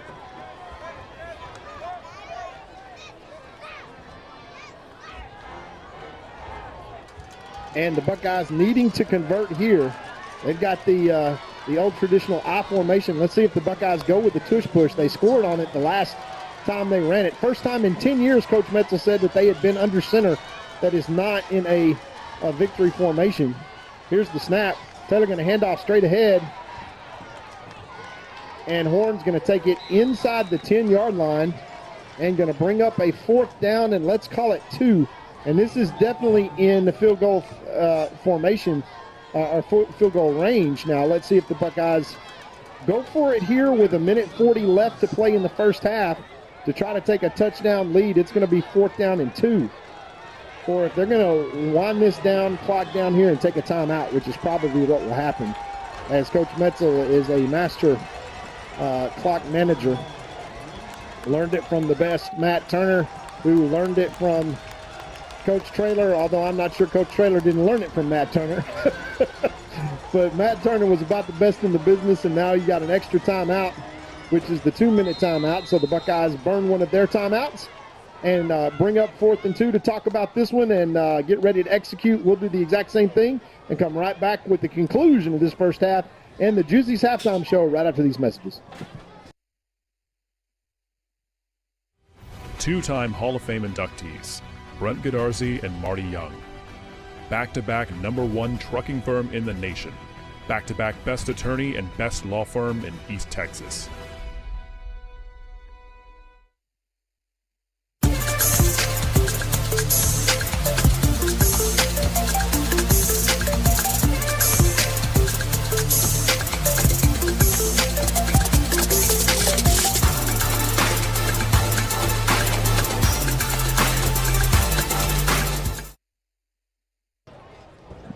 back to the action here. 1:09 left to play in this first half. 7-7 ball game. The Buckeyes have dominated this first half. They have had first down after first down after first down, and this drive has lasted 10 plays and overcome so far, almost anyway, a first down and 25. As this may be the old tush push here. We saw it last week go for a touchdown with Zay Taylor under center. He is such a capable runner and so small back there. He can get small behind that big offensive line, and they can certainly get push. And let's see what the Buckeyes opt to do here, as they are going to bring number 44 and number 0 into the football game off the right-hand side and bring Horn in at running back. And now we have a timeout for Pittsburgh. So this will be the never-ending half here. I think we've gone about 7 minutes and we have not run a play, as this 4th down and 2 is going to be 4th down and 2. As soon as we get back after this commercial, we will make sure that we recognize all of our sponsors in this first half. We'll be right back. Since 1900, our customers have relied on and placed their trust in First National Bank of East Texas. Today, we remain committed to earning that trust and serving the needs of families and businesses throughout East Texas. Because time never stands still, you can depend on us to meet the changing needs of future generations for the next 125 years. You can bank on that. First National Bank of East Texas. And back to the action here. We want to recognize all of our sponsors, especially the sponsors with our signs up in the stadium tonight. Appreciate the Booster Club so much for that. Gilmer National Bank, First National Bank, Garrett and Glaze, Next Gen with Danny Watkins, AC Contractors, TDR Contractors, Crowley Funeral Home with our friend Troy Murray, and Texas Real Estate. And we will have the big 4th down coming up here, as now 44 King moves over behind big number 72, Ismail Kamara. They've got the numbers if they just run right there. And they do, and Horn picks up the first down inside the 5 pretty easily, as they just move bodies. And you watch the entire left-hand side of the line and the push that they get, and he just tucks in behind Kamara, which is a nice place to be, and brings up 1st and goal, and they will try to probably run the exact same play. It's Davion directing traffic out there. 1st and goal now, and this is going to be Horn up the middle, and he is going to be in for the Buckeye touchdown to take the lead with 35 seconds left in this first half. The Buckeyes convert on the 4th down and then push everybody forward. And Horn gets in for the touchdown. And the Buckeyes take the first lead of the night, 13-7 with the extra point left to come. They've got the numbers if they snap this right here. See if they call it. They swing the gate, and this will be an extra point attempt. And Jet Bates goes on the field. We only had 10 guys. Now Jet Bates comes off the field, and that's probably a penalty against the Buckeyes, as we will take another timeout as we can't get the right personnel on the field. Once again, timeout Buckeyes with the extra point left to come, and we will set up the Juicy's halftime show, and we will have 2 tremendous bands here with Pittsburgh and Gilmer. The Gilmer Buckeye Band will be returning to their regional contest this week. Of course, it is Jamboree week, so the Buckeye schools will be out all week long. That is a first. But with such important extracurricular activities coming up, they are going to allow these young men and women to go out and do their best, try to qualify for state. Of course, the Gilmer Buckeyes with the bronze medal winning state band last year in military marching contest. And they are trying to improve it. They've got 20 more bodies on the field than they had last year. Pittsburgh also an outstanding sweepstakes band. So we are in for a halftime show here as Pittsburgh comes back on the field to try to stop this Buckeye extra point. 34 seconds left.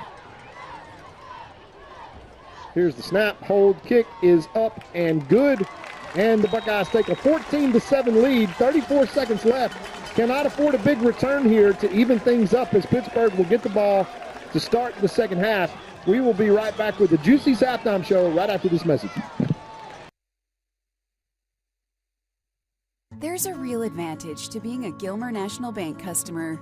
From the low fees on commercial loans and the hassle-free process and ease of local decisions. If you appreciate personal service and great savings rates, no matter what your age, come see us today in Gilmer or Longview, where the pace is a little slower and the smiles a little brighter. Because we want to hear you say, Gilmer National Bank. That's my bank.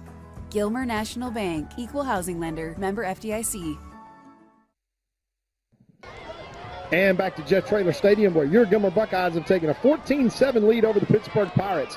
And quite frankly, when you look at the statistics here tonight, and we will have that on the Juicy's halftime show, probably domination by the Buckeyes. I can think of probably 13 first downs to Pittsburgh's 3. And I'm not sure how many yards, but that was another 11-play drive there that covered 70-plus yards, 76, I think, to be exact. And the 2 scoring drives for the Buckeyes have been very, very time-consuming. Both of them double-digit plays. As we're going to have a squib kick here, it looks like, as Pittsburgh has adjusted, and we will pooch it up to the left-hand side. Fair catch there by Pittsburgh at the 34, which is the objective to that pooch kick. And folks have asked me, what does pooch kick mean? It means exactly that. We pooch it up in the air and hope that they fair catch it right where they are in space and do not really advance the ball. So the Black Flag defense, which has done a really good job, there were really only 2 good plays that Pittsburgh has had. One of them they scored on, 36-yard touchdown pass. The other was about a 38-yard conversion on 3rd down and 20 with the wheel route from the back out of the backfield. And looks like that they will kneel down on this and take a 14 deficit to 7 deficit. They'll kneel down and end this first half. Well, I think they'll have to do it one more time. No, they will not. That will be the end of the half if they choose, and they can go in the locker room. And as this clock ticks down, we will have some statistics for you. We will have the Gilmer Buckeye Stars. We will have the Majorettes and the Sweepstakes Award-winning Gilmer Buckeye Band as these Buckeyes, for really the 6th time this season, have taken a really close contest in at halftime. And tonight they will try to capitalize on this, really kind of leaning on that Pittsburgh team. Lots of guys going both ways. And the Buckeyes look to finish this off and take a 1-0 record in district and with confidence into the Van game in Jamboree Week next week. And we will recognize a few of our sponsors. Once again, our halftime sponsors is Juicy's. We appreciate them so much. For the 4th year in a row, they have been our halftime sponsor. And they are a welcome addition here in Gilmer. And we have all gained a little weight, but we are happier for it. And we want to recognize all of our great Booster Club sponsors that have all of our wonderful signs out here at game time. We've got Gilmer National Bank, First National Bank, Garrett and Glaze Law Firm, Next Gen with Danny Watkins, AC Contractors, TDR Contractors, Crowley Funeral Home, and Texas Real Estate. That's Vicki and George Wolf. We appreciate all those sponsors so much. And we appreciate Juicy's, as we will have their sponsor right now and come back with some stats in the Juicy's halftime show right after this Juicy's commercial that always makes us hungry. We'll be right back.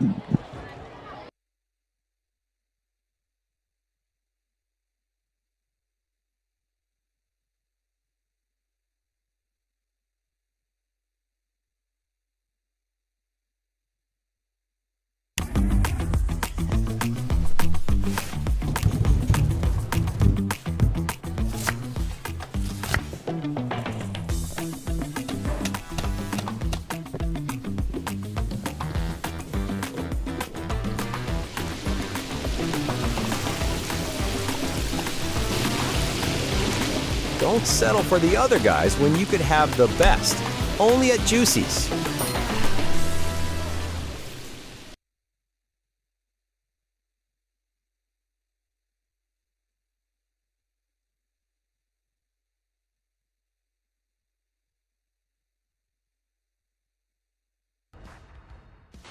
Trey Lee, senior, linebacker, DN, fullback. Atavian Hector, senior, running back, outside linebacker. Zay Taylor, junior, class 27, quarterback. Drake Smith, senior, receiver, corner. Amar Garrett, class 27, safety, receiver. Let's go. Jeb Bates, senior, DN, fullback. Tavion Horn, class 28, running back and linebacker. Carter Johnson, senior, quarterback, safety. Davenport, class of 26, corner receiver. Corbin Jones, senior, middle linebacker, DN. Michaela Granville, class 2027, DN, fullback. Trace Haynes, class 2026, receiver and DB. Jaden Holiday, senior, receiver, DN. Zaylon Johnson, sophomore, quarterback, safety. Cosmo Johnson, junior, receiver, DB.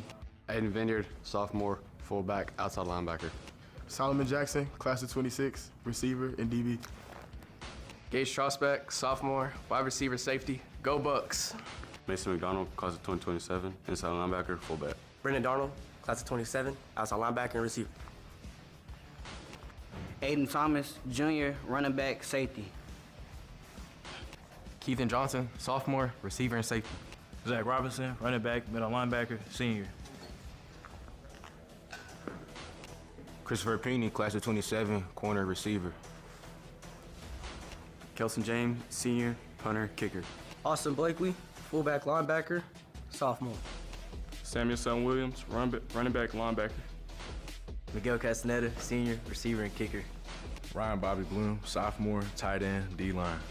John Henry Gilo, senior, inside linebacker. Rylan Tosh, junior, fullback, inside linebacker.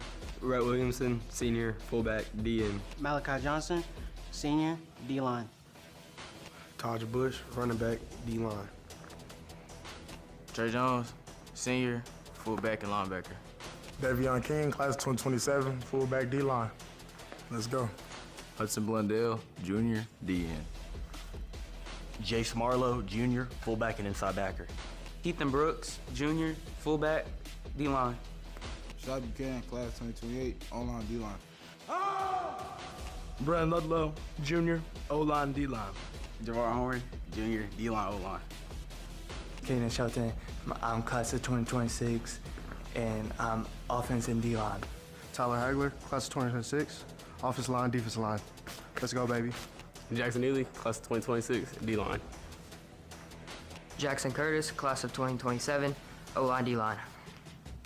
My name is Michael Hudson. I'm on the 10th grade class, sophomore, and I play O-line, D-line. Jordan Johnson, class of 27, O-line, D-line. Sean Johnson, class of 27, O-line. Chance Walker, class of 2026, O-line, D-line. Tristan Fuentes, class of 27, O-line, D-line. Justice Bird, class of 27, O-line. Vance Unger, class of 2028, O-line. Ismail Kamara, class of 2027, athlete. Carson Kerbo, class of 27, interior O-line, D-tackle. Arthur Dushy, class of 2026, QB and linebacker. Jaden Brinkley, class of 2026, wide receiver and cornerback. Corian Citizen, class of 2027, wide receiver, cornerback. Gabriel Moulton, kicker, class of 2026. Darren Wallace, junior, wide receiver, D lineman.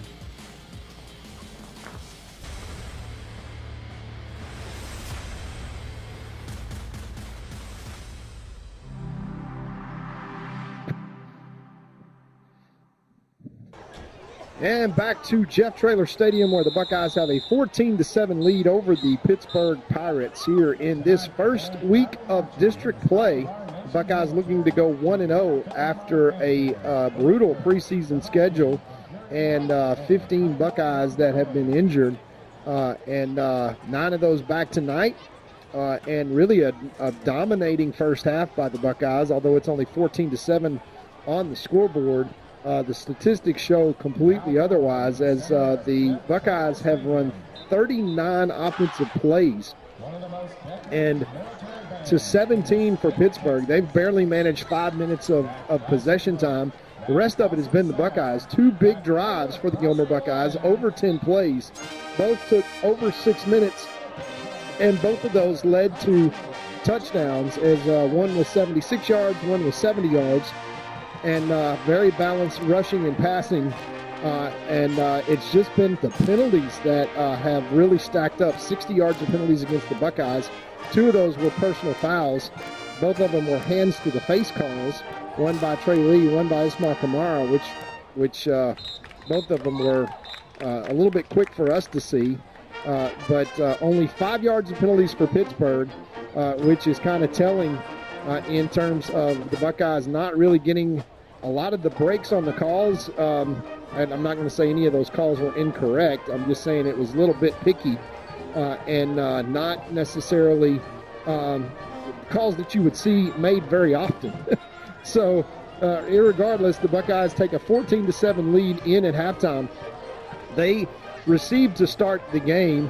The Pittsburgh Pirates won the toss and elected to defer to the second half, and the Buckeyes will kick off. Now, I would not be surprised to see a little trickery here to start the second half, as the Buckeyes had 2 weeks bye week coming in between, as did Pittsburgh, to get ready for district play. Everybody in the district, and that is Pleasant Grove, Van, Spring Hill, Pittsburgh, North Lamar, Paris North Lamar, and Gilmer all have bye weeks last week to get ready for district play. We will look for a couple of those scores here, and as we do, we will look at some of the scores from our district. Van, I think, is leading Spring Hill by 7. Let's see if we can get over to the live scoreboard and update you on everything that's happening tonight. 7 o'clock starts here for all district competition, so that's going to be a little bit new as it starts to get dark a little bit early. Get used to tuning in early, not a 7:30 start, but a 7 o'clock start. We have some scores. Royce City leading Tyler Legacy 21-0 in the second quarter. Longview trailing Forney 25-20. And those are your 6A scores. Tyler High 38, Cleveland 18. Texas High 7-0 over Marshall. Winsboro, excuse me, I slipped down there. Nacogdoches, let's see exactly what these scores are, as we're having a little bit of connectivity issue. Here it is. White House over Jacksonville 21-0. Hallsville over Nacogdoches 10-7. Quinlan Ford 42-0 over Wills Point. That was last night. Obviously, Gilmer over Pittsburgh 14-7. Van leading Spring Hill 21-13. Canton leading Kemp 42-0. Jasper trailing West Orange Stark. Big duel down there in the Golden Triangle, 7-0 in their district opener. 7-0 Bullard over, 7-7 Bullard and Rusk. Carthage leads Center 9-0 in the Southern District. Athens and Brownsboro tied at 0. Livingston and Little Cypress Marshallville 7-7. Lindale leading Palestine 14-7. Henderson 33-0 over Maybank. Sulphur Springs and Solana tied at 0. Kilgore leads Chapel Hill 7-0. Of course, a lot of those teams sound familiar. They are in larger divisions, but that was the Buckeyes' schedule to start the season, and a brutal one it was that. And all of those teams are leading and probably expected to all be playoff teams. Kilgore may even go very deep in the playoffs. Jefferson, who has a victory over this Pittsburgh team, leads White Oak 45-7. Diboll leads Huntington 7-0. Quitman over Paris Chisholm, 0-0. Atlanta 21-0 over Sabine. Gladewater 15-0 over Liberty Islo. Newton over Woodville 42-14. Winona leads our Trails Troop 20-0. West Rusk 7-0. Buffalo, West Rusk over New Diana 7-0. Buffalo over Elkhart 7-0. Hugh Springs Trails Hooks 25-3. Edgewood and Grand Saline tied at 0. Winsboro over Eustis 14-0. Malakoff leads Mineola 7-0. Rains over Mount Vernon. Westwood over Crockett and Dangerfield, a final from last night, 82-14, as I'm joined by Joe Dodd, who's got some statistics for us. And Joe, this is, I'm sure, a Buckeye blowout everywhere but the scoreboard. You just took the words right out of my mouth. I mean, if you actually look at these statistics and just showed them to somebody and they looked at that and thought, oh my gosh, this halftime score or halftime stats, it must be 28-0. Yeah, that's what I would have thought. But 14-7. So here we go. The mighty Pittsburgh Pirates had 8 rushes, if you want to call them that. Most of those were sacks, really. And one was a backwards pass, but it counted as a rush because of it going out of bounds. But still, statistically, they were 8 rushes for negative 34 yards. All right. On passing, they were 3 of 13 for 81 yards with a touchdown and an interception. So 21 offensive plays for Pittsburgh for 47 total yards. 1 turnover. So they even won the turnover battle 2-1. And they were penalized 2 times for 10 yards and a total possession time of 8 minutes and 51 seconds. Wow. Yet they only trailed by 7 points. And almost it was tied at halftime. Yeah, almost. I mean, almost. That's right. So here are the Buckeyes. I mean, everything looks great except for the turnovers. 26 carries for 118 yards, 1 touchdown, no fumbles.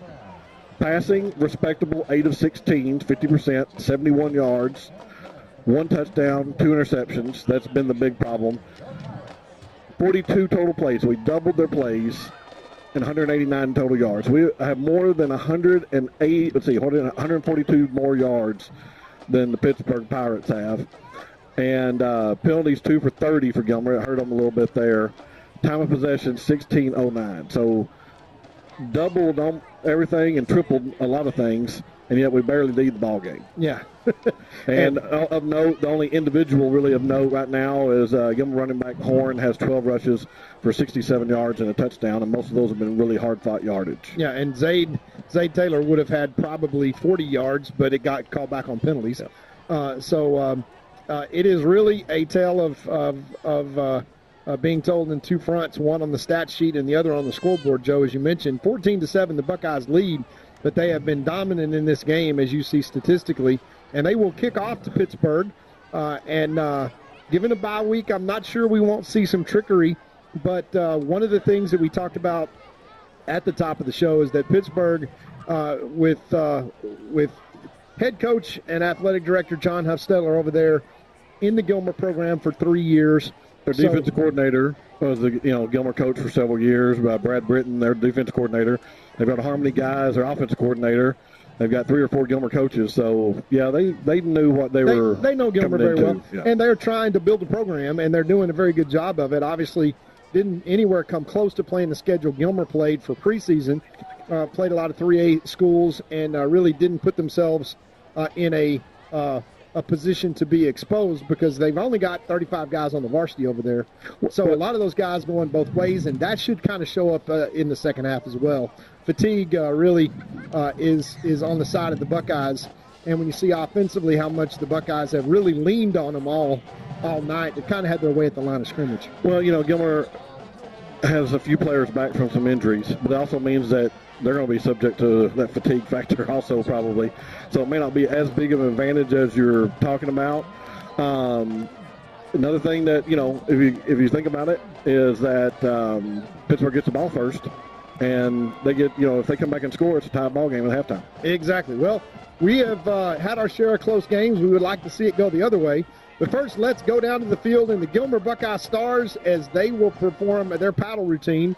Going into the Juicy's halftime show with the Buckeye Majorettes, the Gilmer Buckeye Stars, and the Gilmer Buckeye Sweepstakes Award-winning Gilmer Buckeye Band. We'll be right back with the Buckeye Band, Buckeye Stars, and the rest of the Juicy's halftime show.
Military Marching Band from Texas, the pride of Upshur County, the 5-time UIL State Marching finalist, Gilmer Buckeye Band.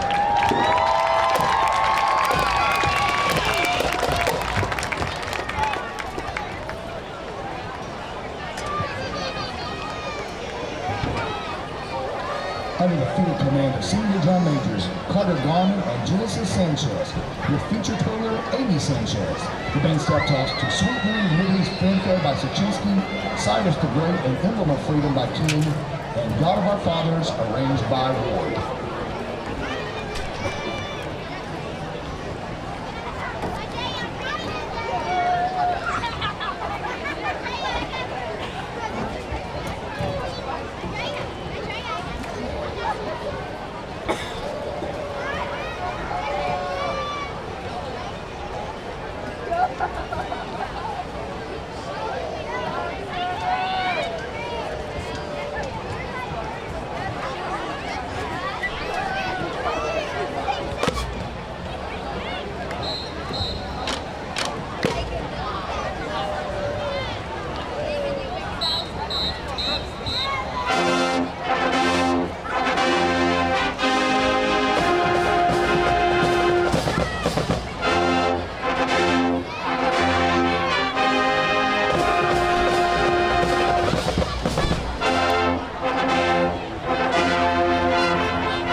that concludes our Juicy's halftime show with the Sweepstakes Award-winning Gilmer Buckeye Band on their way to regional contest this week, and of course the Embry Marching Contest on Saturday, where they will have their result, hopefully to qualify to go back to Waco for state competition.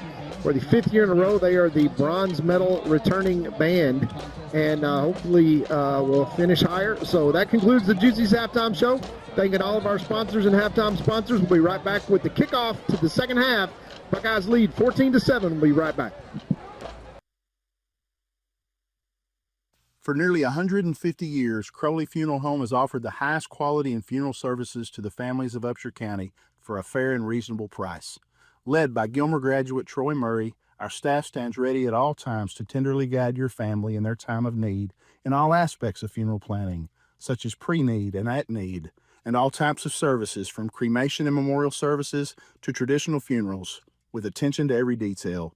At Crowley Funeral Home, we've been treating families as our own since 1883. And back to Jeff Traylor Stadium once again. The Buckeyes, as you heard during the Juicy's halftime show, absolutely dominant in terms of the statistics for the first half, and held the Pittsburg Pirates to basically 2 plays of offense, and those were 2 long passing plays. One of them a touchdown for 38 yards, the other one a 42-yard wheel route. Other than that, the Buckeye defense pretty much dominant. The offense, giving up 2 turnovers, still maintains a 14-7 lead. As you heard Joe Dodd say at the beginning of the stat presentation, you would think this is probably a 28-0 lead by the Buckeyes if you look at statistics. But nevertheless, we will take the stats, and we will take the 14-7 lead and kick it off here at halftime, and hopefully really kind of lean on these Pittsburg Pirates who have managed to stay in the game despite not really getting anything going offensively. And we'll see if the Buckeyes can kick off and get the ball back very rapidly. Still down 1 in the turnover category. Almost a second interception for the Buckeyes.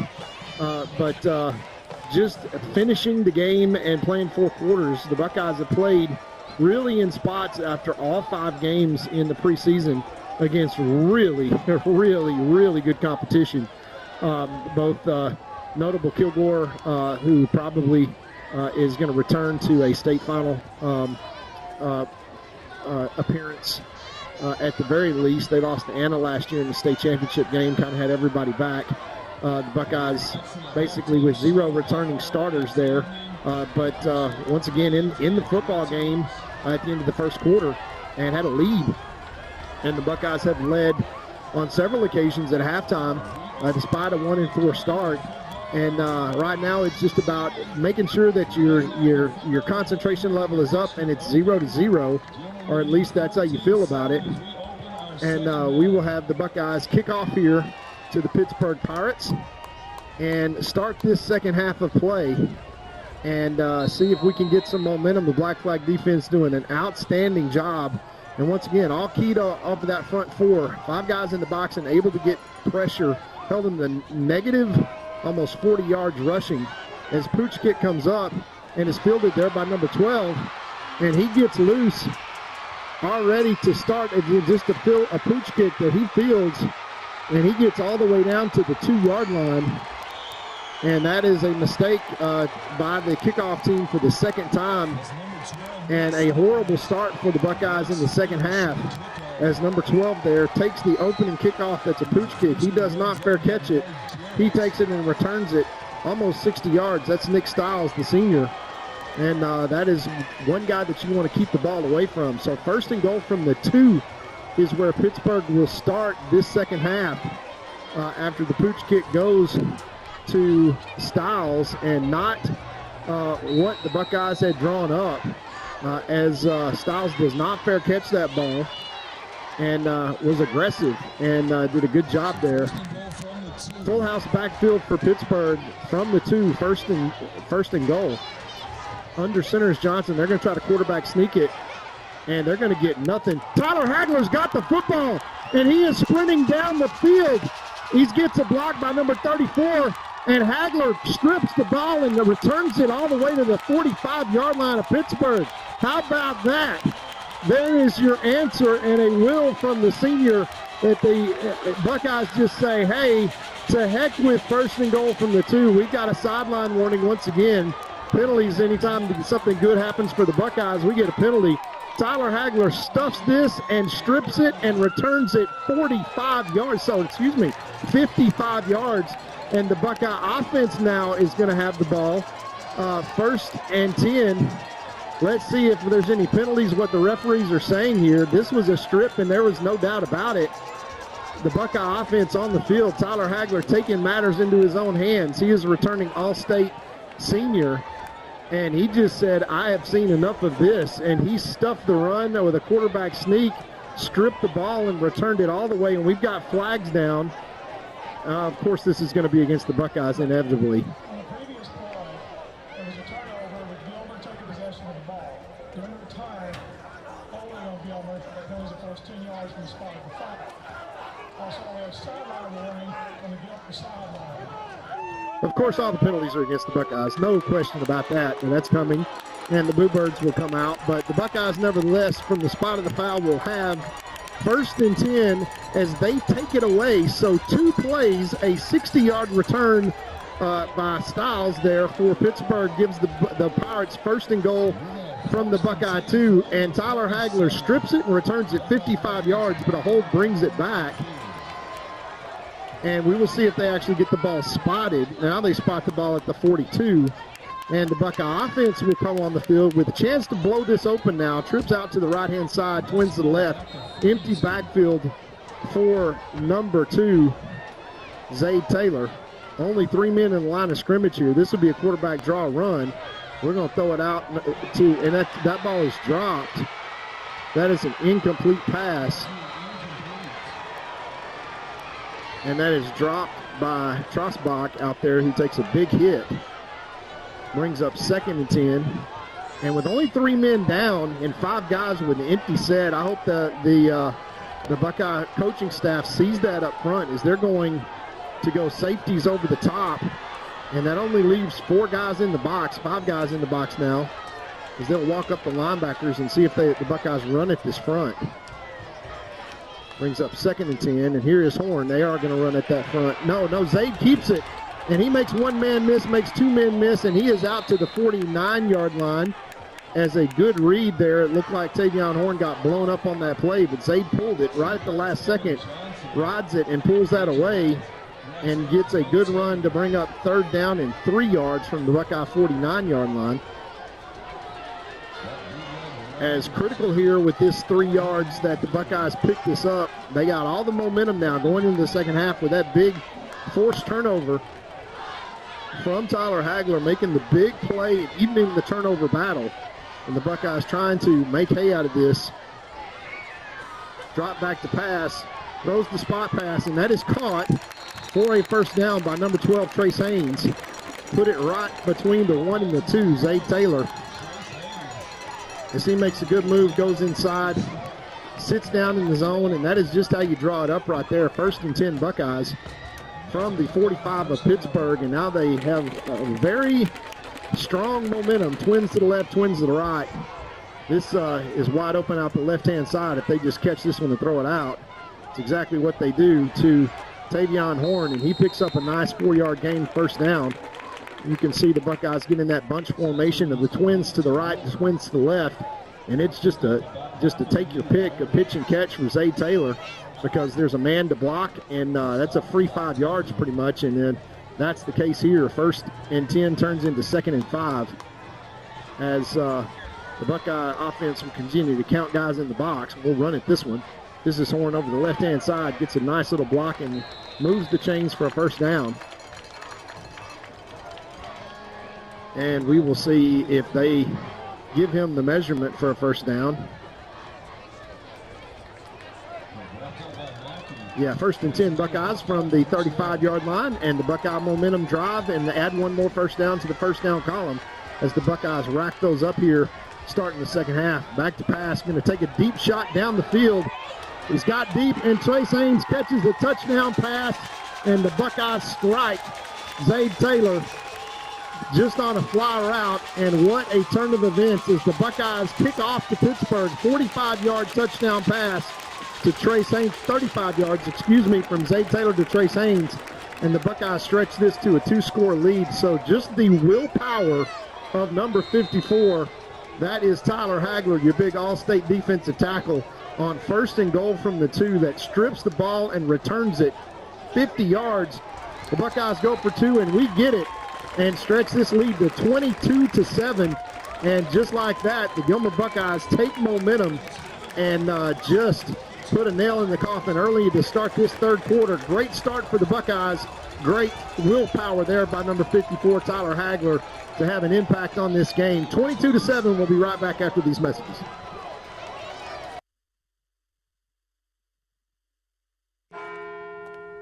At Farmers Insurance, we've seen almost everything, so we know how to cover almost anything, even a rock and wreck.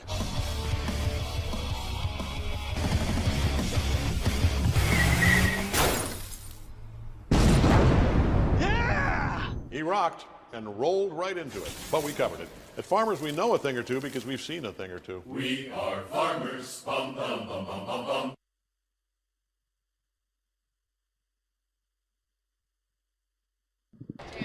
Back to Jeff Traylor Stadium here with 9:48 left to play in the third quarter. The Gilmer Buckeyes start the half, kicking off to number 12, Skiles, who returns it all the way to the Buckeye 2-yard line. And on 1st and goal from the 2, Tyler Hagler strips the ball from the quarterback on a quarterback sneak and returns it 55 yards. A holding penalty backs him up, but after a couple of first downs, Zayd Taylor hits Trace Haynes on a touchdown strike. And just like that, the Buckeyes lead 22-7 and have grabbed momentum here in this third quarter. And the Buckeye kicker is going to back up about 30 yards, it looks like. And he's going to kick this one as far as he can possibly kick it, as he is going to have a running start from basically Camellia Street in the Patterson edition. And he kicks this one straight through the end zone. And it's going to be fielded by number 4, 7 Duffy. And he goes up the field, and he is hit, but does not go down. And he is still running.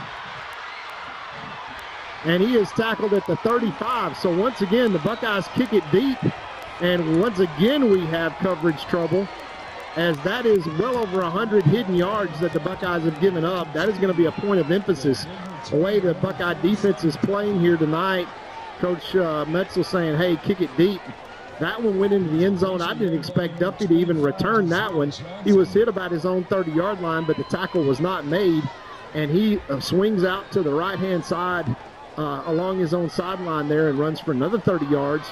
And once again, Pittsburgh sitting 1st and 10 from the Buckeye 33. Boy, they have had outstanding field position all night long, but have not managed to keep the ball playing behind the sticks, and that's credit to the Black Flag defense, which has just done a number. The first play from scrimmage in the first half, 1st and goal from the 2, was a turnover. And now Johnson back in at quarterback, standing at his own, at the Buckeye 38-yard line, dropping back to pass. He's getting pressure from the Buckeyes. He flushes to the right-hand side, and he's knocked out of bounds about 3 yards as a sack. And once again, Pittsburgh goes backwards on 1st down as we watch this replay, and Jet Bates flushes him out the right-hand side. Yeah, there's a hold that doesn't get called.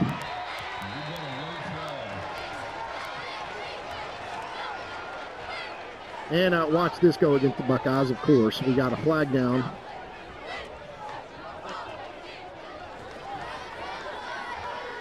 After the play, dead ball, unsportsmanlike conduct on the defense, number 0.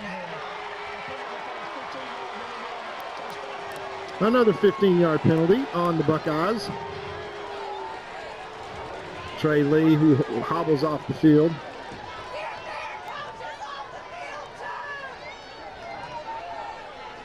And once again, a sack turns into positive yards. If it weren't for penalties, the Pittsburgh Pirates wouldn't have any positive yards. But inside the red zone now, 1st and 10 Pittsburgh, trailing 22-7. And 0 breaks from the Zebras for sure for the Buckeyes. As the defense once again lays their ears back, throws a little stick route to number 4. Duffy who is in for the touchdown for Pittsburgh. First play from scrimmage. He just catches a stick route, makes 2 moves, and the Buckeyes unable to tackle him. He's got 15 yards, and that's just a pitch and catch. As we are playing way off zone. If that was man-to-man coverage, we were off 18 yards, and Pittsburgh doing what they should do. Trailing by 8, they choose, or excuse me, by 9, they choose to kick an extra point here. And the Buckeyes, if they could block this, would turn it in, and it is blocked. And it is going to be returned right now by Johnson, who is outside, and he is taken down. But that is a huge block by the defense. And it is a 2-score game, so it is still a 2-possession game for the Buckeyes with 9 points. The difference, 22-13. As once again, some extracurricular activity on the sideline, which is overlooked when it's Pittsburgh that does it. Bluebirds come out here for sure for these Buckeye fans that are pretty irate at what they've watched happen as the Buckeyes once again give up a big play on special teams, and a first down sack turns into a first down and 10 inside of the red zone, and a pitch and catch to Seven Duffy turns into a touchdown, but the extra point blocked, and the Buckeyes with a 9-point lead now, 22-13, will take this next possession. Look for Pittsburgh to try to swing something here on special teams. Big let for the kicker, who can kick this one well out of the end zone, as he's shown.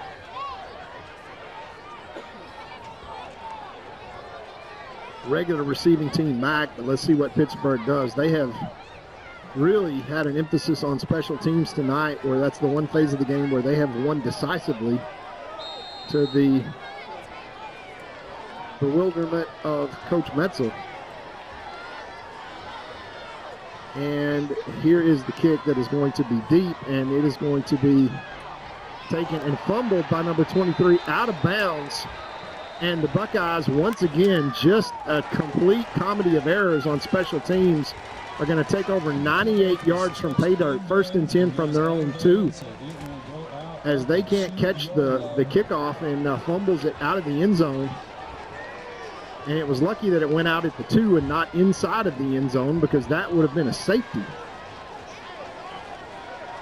As the Buckeyes, who have mounted 2 drives here tonight, over 70 yards for 10 plays, would dearly love to just take about 4 or 5 minutes off this third quarter clock and drive the length of the field. But the length of the field is what they will have to drive, as they've got it 1st and 10 from their own 2. Zay Taylor standing in his end zone, hands off to Horn. I think that was Horn. No, I think that's Ector. No, that is number 21 for the Buckeyes. Excuse me, that is Aiden Thomas. So that's Aiden Thomas. That is in. Near and gets it out to about the 6-yard line to bring up 2nd and 6 for the Buckeyes.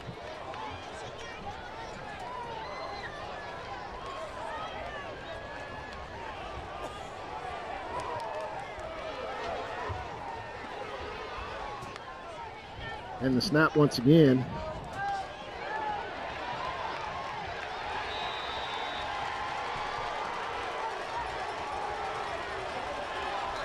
Thomas again on the carry. He was first met the and we will see.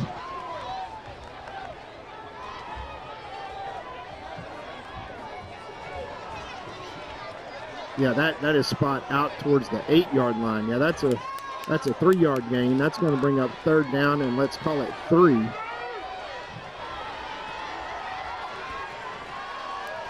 As the Buckeyes do need to pick up a 1st down here. Aiden Thomas in the backfield. They're going to run blitz here. We've got numbers outside. Zay Taylor takes it. Picks up a 1st down out to the 18, just scrambling.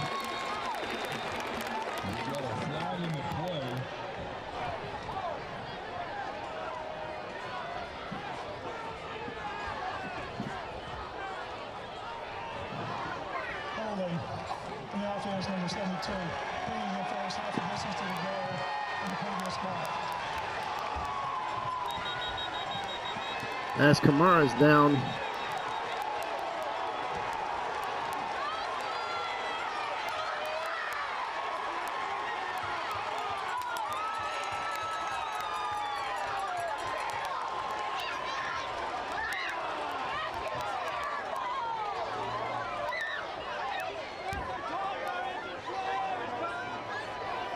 Now we got a flag now, and that's a cramp. That Kamara's got a cramp. They called a hold on Kamara.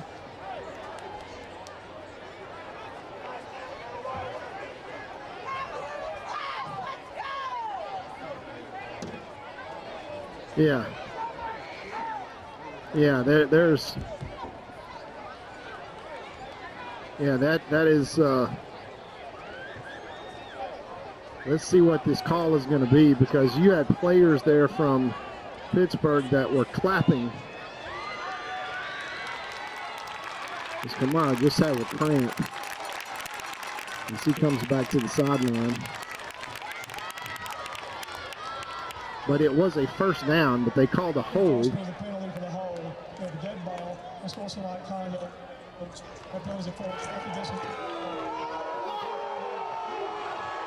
And now we've got unsportsmanlike conduct against Gilmer.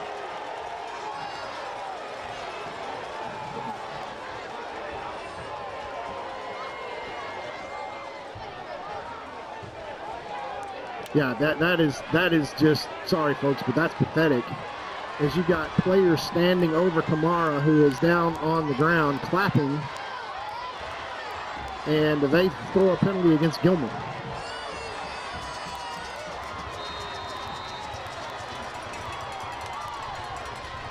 So we go back to live action here. 3rd down and 10. Back to pass is Zay Taylor. He throws it deep. He's got a man. Trace Haynes catches it all the way out to the 45. 1st and 10 Buckeyes. As Trace comes down with it. And these Buckeye fans get a little bit of revenge here. Let's check for flags, because anytime Gilmer does anything good, it seems like there is a flag that comes down.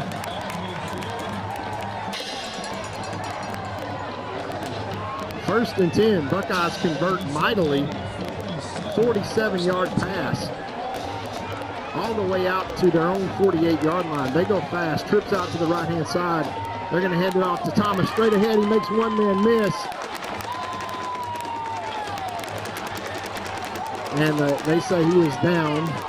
And that is 2nd down and 2. He gets 2nd and 3. He gets 7 yards on that play.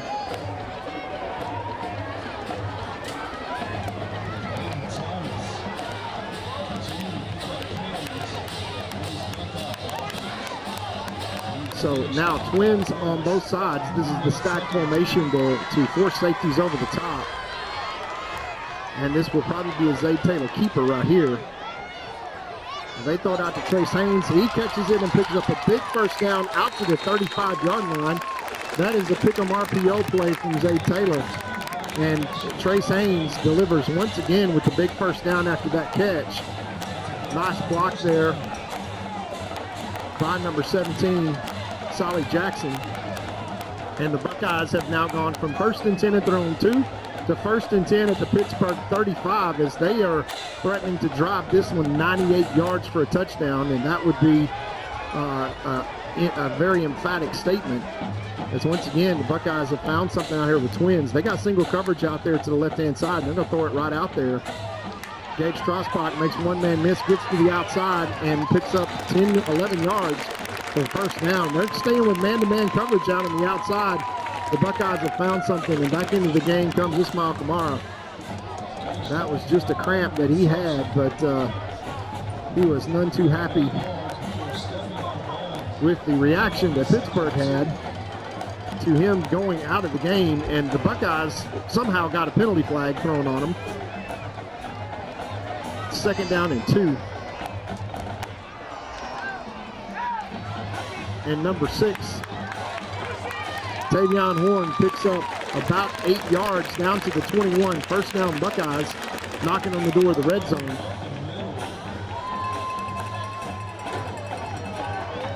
They're going to play fast. The Buckeyes right back into formation.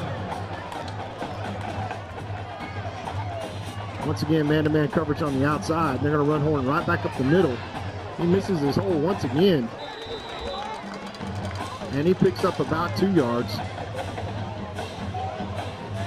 Yeah, that's exactly what's happening is they're trying to cut the Buckeyes at every turn.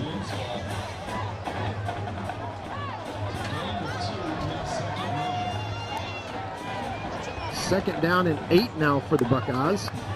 Davion King comes in with the beef package. We're to the right-hand side, and once again, they've got man-to-man coverage on the outside. And Zay Taylor's going to keep that one and get to the outside, and he's got the outside. That is a horse collar tackle. Let's see if there's a flag. No flag, of course. That is horse collar as his jersey is pulled off of him. You can see this on the outside. This Kamara just buries his man.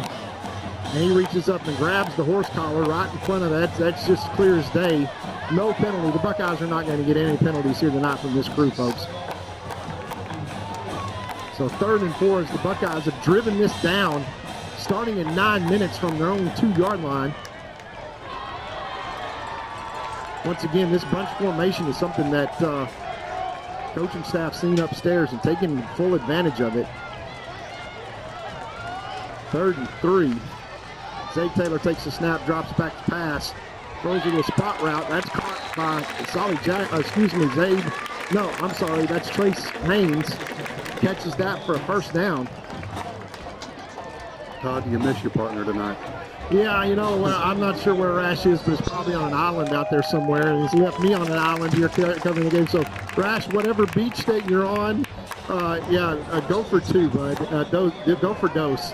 And the Buckeyes here are going for a 3-score lead as they've marched this down from their own 2-yard line. Outstanding job from this offense, just willing this down the field.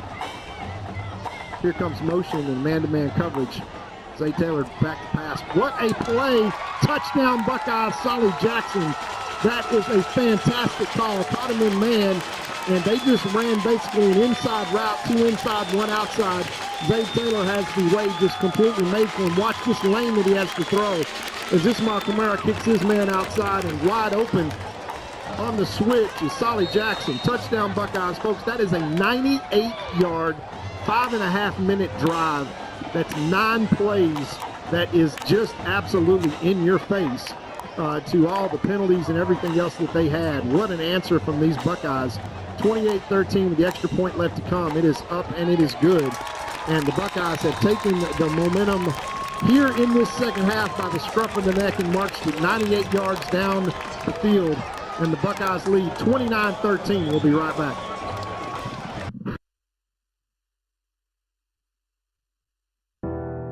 When tragedy strikes, you don't want to be in a position where you're second-guessing your lawyer's ability or the resolve to get you fairly compensated. When you hire Goddard & Young, you know you're hiring a law firm that has nationally ranked settlements and verdicts. We have over 2 decades of experience holding 18-wheeler companies accountable for their negligent action. Don't make the mistake of hiring anybody else. Hire the best. Hire Goddard & Young.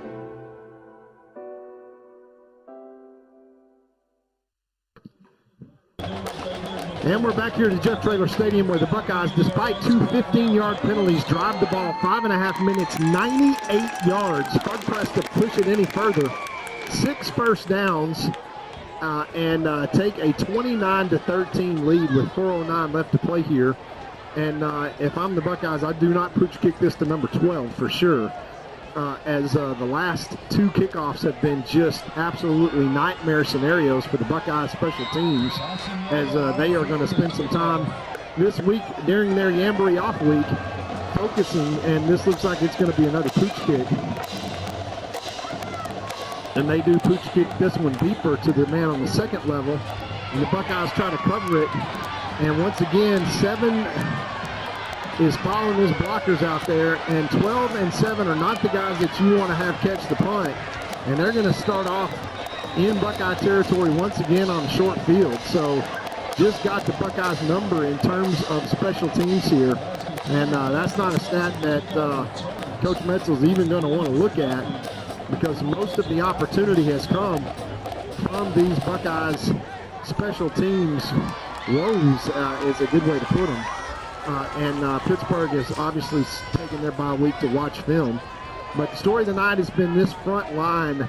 Tyler Hagler just denying a 1st and goal from the 2, stripping the ball and returning it 55 yards on the last drive.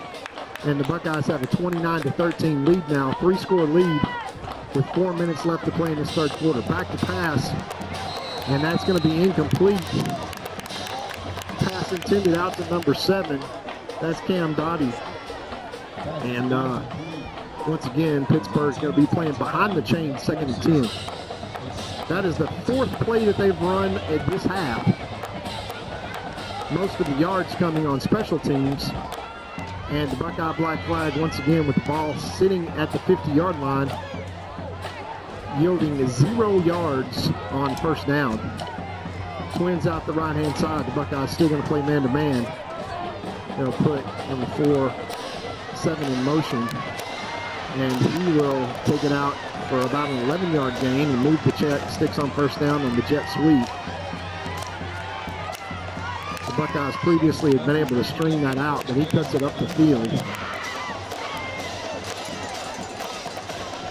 Young sophomore there.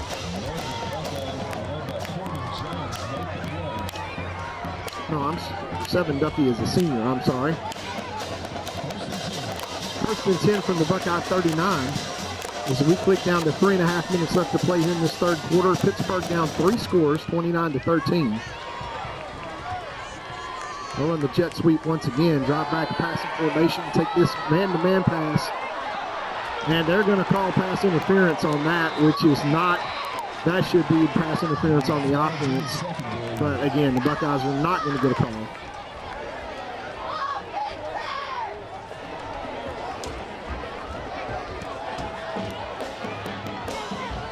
So we can watch this replay all day long and twice on Sunday. The Buckeyes are not going to get any breaks from the referees. And that is the 5th 15-yard penalty.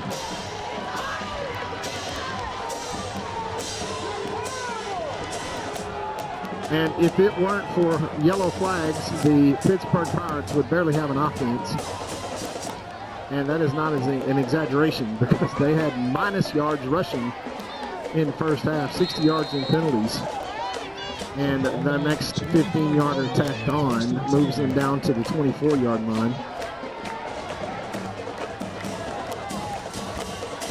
Once again, they get pressure, and that ball is going to be caught for a 2-yard gain. Ball goes out of bounds. They do not blow the clock stop, and so the clock continues to run under 3 minutes. 2nd and 8 for Pittsburgh.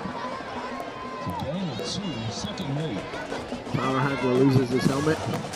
I think he may have triple digits there in losing his helmet over his whole career. We need to get some duct tape and duct tape that down. Man-to-man coverage once again by the Buckeyes. They're going to bring pressure here. Swing pass out to the right-hand side. Leaves everything wide open.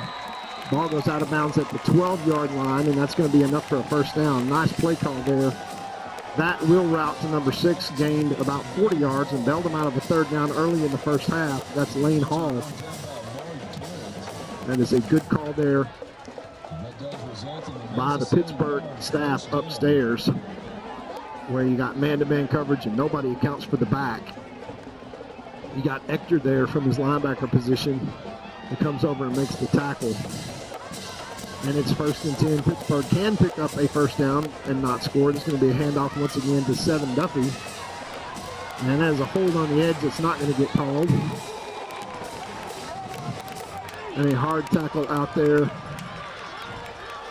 by Johnson. Watch this hold on the end by number 44 right there. It's pretty much a tackle on Ector. Brings it up 2nd down and about 4 from the 6. Bring up 2nd and 4. Trips out to the left-hand side. 2 backs in the backfield now. And I think this will be a lead run play. Yes, it is exactly that by the quarterback, and he gets exactly nothing except goes backwards.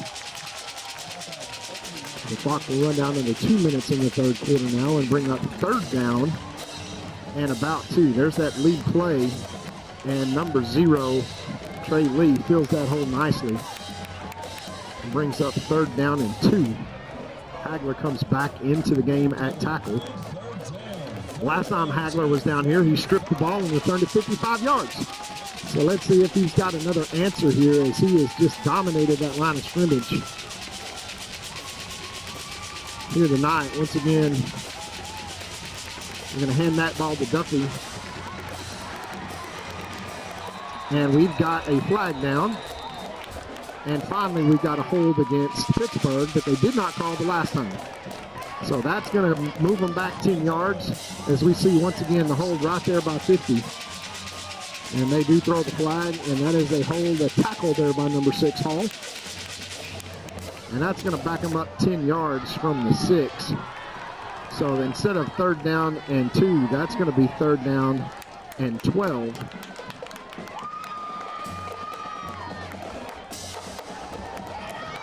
And Hufstetter is literally out talking to the referee beyond the numbers, but no sideline warning there.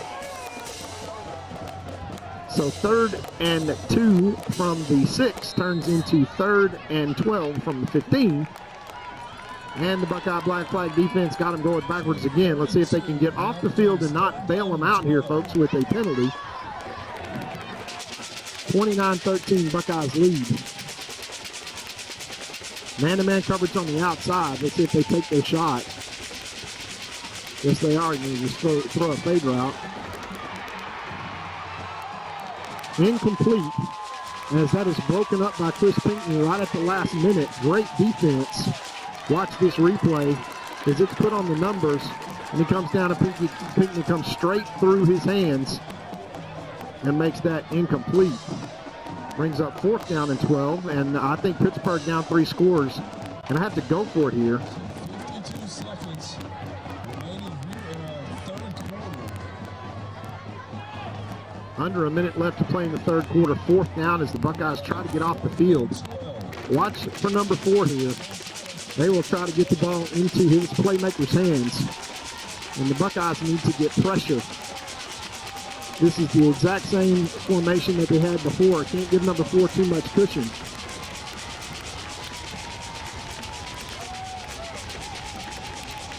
Because I don't know why the referee is saying reset the play clock.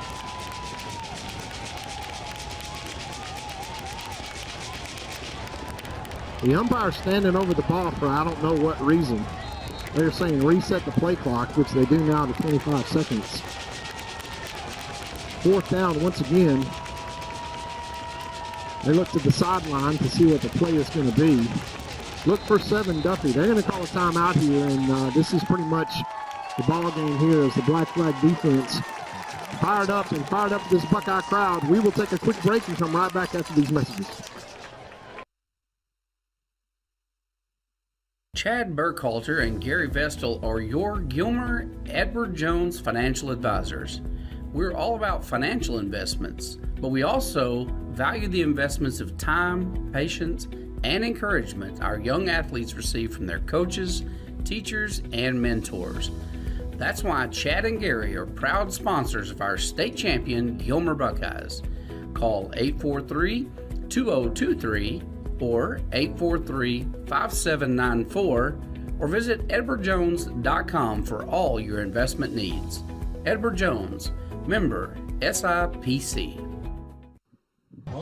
And back with fourth down and 13 from the Buckeye 15-yard line as the black flag defense looks to really put an nail in the coffin here. Leading 29-13 with 52 seconds left in the third quarter. The Buckeyes have an opportunity to get off the field here. They've dominated statistically, and if it weren't for all the penalties, Pittsburgh would have literally negative yards rushing and 2 complete passes.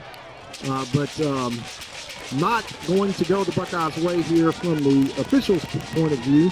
So they got to force something happen to play man-to-man coverage on 4. See if this is an in-and-out route, and they'll try to get pressure. And here comes pressure on the quarterback, and he's going to have nowhere to go. He pitches it back to Dodley, and he's got all kinds of room to run. Up come the Buckeyes, knock him out of bounds at the 6, and that is going to be a turnover on downs. That'll be the Buckeyes football, 1st and 10 from the 4. Let's see if they've got any flags down. Miracle of miracles, there are no flags. First down Buckeyes, as the last drive they took 98 yards to pay dirt in a matter of 10 plays. And this trip, the Buckeyes are going to only have 91 yards. So no challenge at all here. 91 yards away. 41 seconds left in the third quarter, and the Buckeyes would dearly love leading 29-13. A 3-score lead here.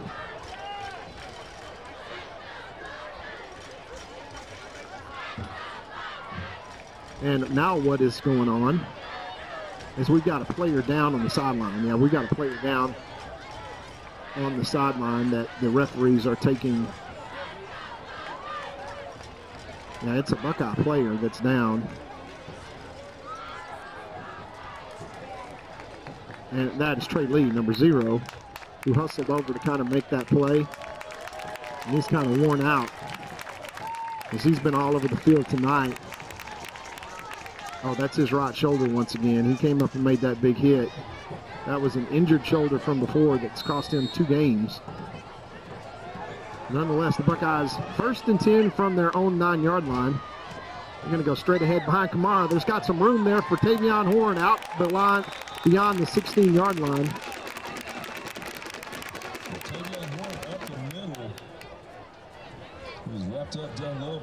That is an 8-yard gain on first down.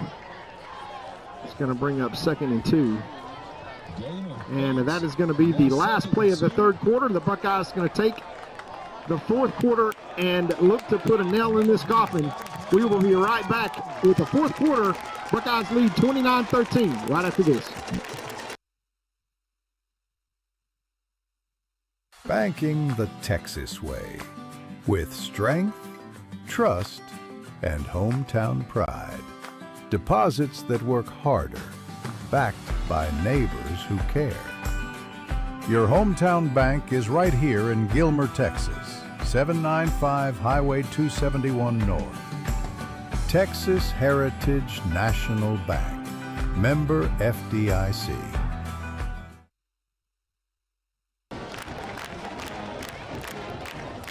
And back to the fourth quarter action here.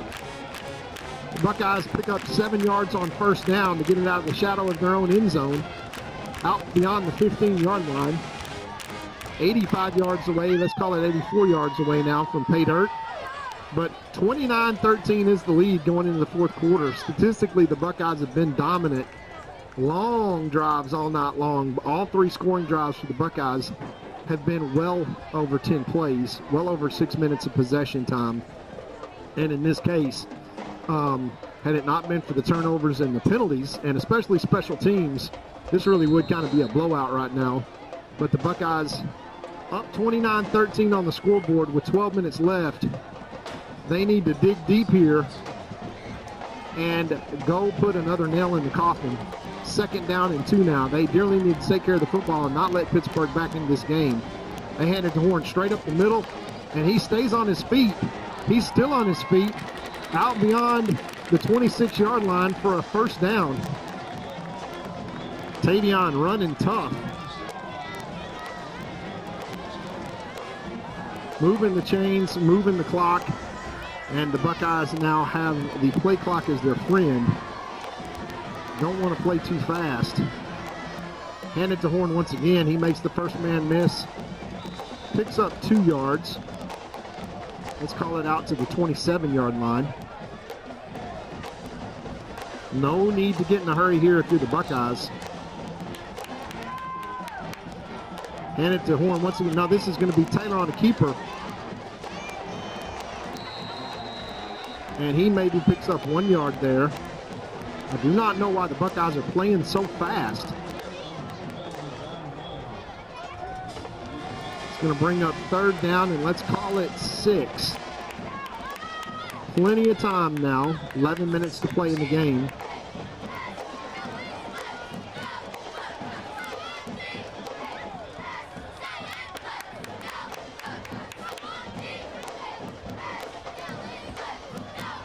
And Dearly need to convert this.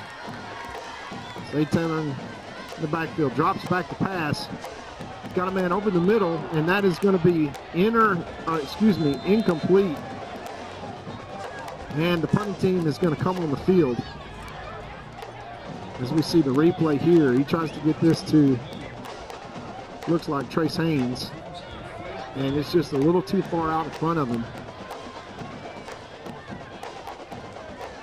And it's going to be 4th down and 6, and the Buckeye punting team will come on the field. They're going to have 7 and 4 deep. They're going to try to get a return here. We need to rugby punt this, let it bounce, and cover well.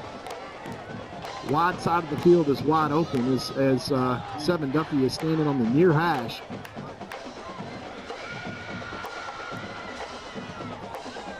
As a good punt is going to hit the ground and take a Pittsburgh bounce at the 42, but no return, which is good news for the Buckeyes. So leading by 16. So 2 scores and 2 extra points is what Pittsburgh needs in the next 10-25 to tie the game. But this Black Flag defense has been very, very stingy. And had it not been for all the penalties, they wouldn't have much offense to speak of really all night long. But the Buckeyes have just piled the penalties up. 5 personal foul penalties led to 75 yards worth of penalties for the Buckeyes alone. 1st and 10 with probably the worst starting field position of the night for Pittsburgh, which is at their own 44-yard line. Johnson in at quarterback. Snap is a little bit low. They're going to try to throw it deep once again. That is going to be caught out of bounds. And once again, Pittsburgh unsuccessful with that go route in man-to-man coverage down the left-hand side. Yes, he did step out of bounds with his left foot, as that was pretty easy to see on the replay. And once again, 2nd and 10, and Pittsburgh continually playing behind the chains. Trying to get pressure with that big front 4. Number 42 back for the Buckeyes, thank goodness. We talked about Taj Bush and his presence on the defensive line. Good to have him back returning from injury. And a good tackle there. Looked like by number 21 for the Buckeyes. Aiden Thomas out from his safety position to bring up 3rd down and 4 from midfield. And time is not the friend of the Pittsburgh Pirates, but they need to pick up 4 yards here. As Pinckney comes over to cover. And now once again, that's going to be a handoff to number 6. And he does pick up the 1st down. So that's Lane Hall for Pittsburgh, moves the chains right at the 46-yard line of the Buckeyes. 9:35 left to play in this game. Buckeyes trying to bow their neck right here and keep Pittsburgh in a 2-score lead, or 2-score deficit. Pass. Here comes Bush trying to get after him, and that is going to be an incomplete pass. Pinckney on the coverage there. Ran out of room. And 2nd and 10. That has been the theme here for these Pittsburgh Pirates all night long. And a strong defensive line. You look at, there's some big boys down there. Davion King, Taj Bush, Tyler Hagler, and Jet Bates. Those 4 have been able to get pressure. And man-to-man coverage has held up for the Buckeyes pretty much tonight. Pittsburgh, to a large degree, unable to get the ball to the playmakers. 2nd and 10 here. Let's see if Bates can get pressure off the edge. Here he comes. And they do, but they can't make the tackle. And number 30, that is Austin Blakely, does a great job getting out there. Oh my goodness, where is the spot? That is unbelievable. They've given him 4 yards on the spot. That's pathetic. I mean, that tape, I don't know if we can watch a replay, but you didn't see the end of it, but his knee hit literally at the 38-yard line. That was bad, but we've seen that all night long. Once again, they're going to go up top. 25 Duffy They're going to call that a catch.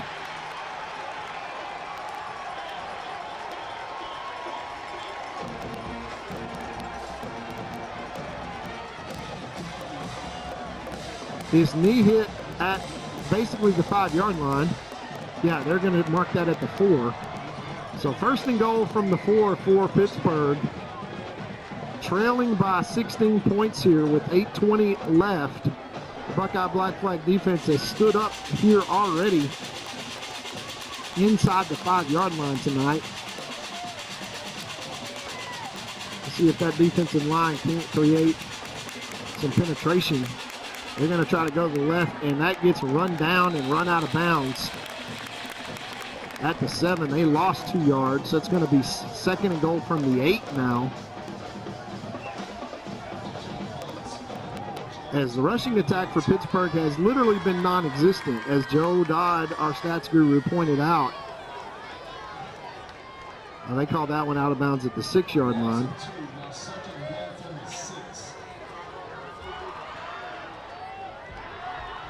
As the Black Flag with an opportunity to stop this drive and keep Pittsburgh out of this game. With 8 minutes left, they're still very much in it. A 2-score game, down 16 points.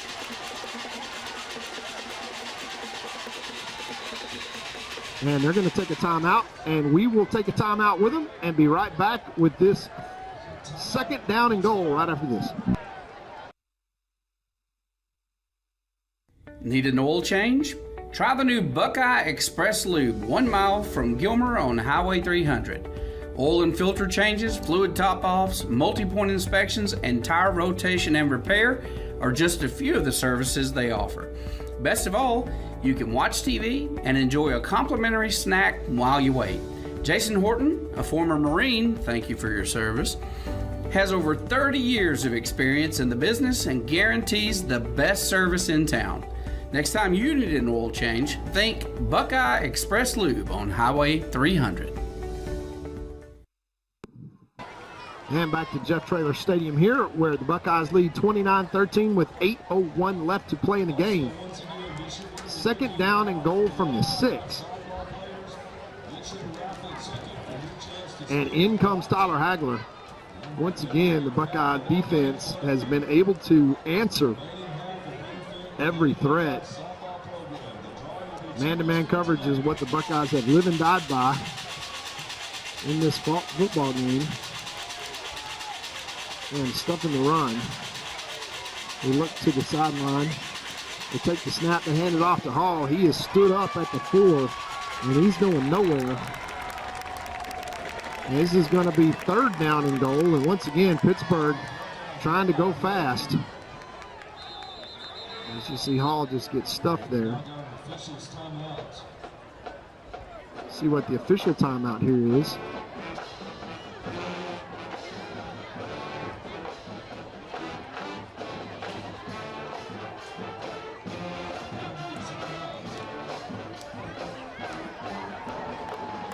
Yeah, it's an injury timeout there on Trey Lee. His harness, his shoulder harness tore. And so Ismail Kamara comes in the ball game, cramps and all. He's only had the flu all week long, so he is not 100%, but gutting it out here tonight. They're going to hand it to Duffy, and he is stuffed. He gets down to the 2-yard line where they're going to spot it, and it is going to be fourth down. Once again, and in comes Taj Bush.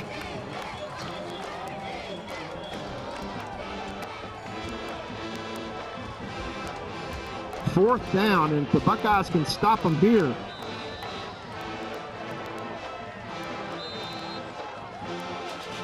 And we're going to have a timeout. Pittsburgh will take a timeout. Fourth down and goal from the 3 when we come back.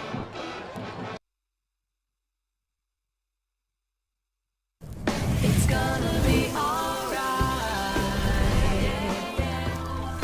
How can you tell? The feeling in my heart.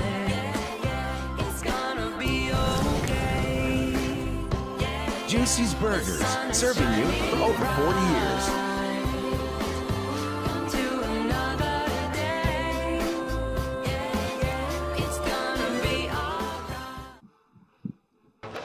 And back to the action here. And we have an announcement that for the Gilmer Buckeyes, the girls and boys cross-country teams both qualified for regionals this year. First time in 31 years for boys. And guess who was on that team?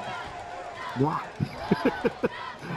That was my freshman or sophomore year that we qualified for regionals and qualified for state for that matter.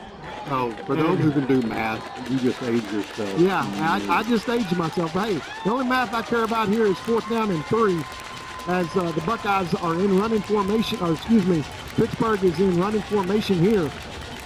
And they'll try to probably go the other way. And there they are. They give it to Duffy. And he is stopped. He is stopped. The Buckeyes stopped him at the 1-yard line. They do not get in. And the Black Flag defense stands up at the half-yard line and turnover on downs. Now the Buckeyes have, well, if you think they can't take it 98 yards, try 99 and a half because it cannot get any further. 6:46 left to play in this game. And they just need to load up the bus here and run the football. They are literally at the shadow of the goal line. Look at that. Look at this close-up right here, guys. Right there where the umpire is standing. You cannot get any closer to the goal line.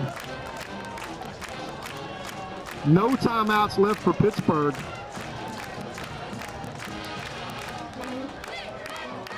Unsportsmanlike conduct against Pittsburgh, lo and behold, is going to move the ball out to the 15.5-yard line and give the Buckeyes some breathing room. So, my goodness, the Pittsburgh Pirates got a penalty called on them. And instead of 99.5 yards away, they are 84.5 yards away. And the Buckeye offense takes the field once again. Zay Taylor twins out to the right-hand side. Gage Strasbach split out to the left. F-back, they're going to hand this over. And that is going to be about a 3-yard gain once again by Tavion Horn.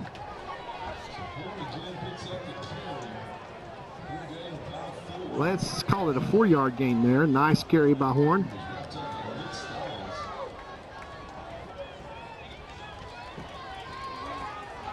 .620 left to play in this game.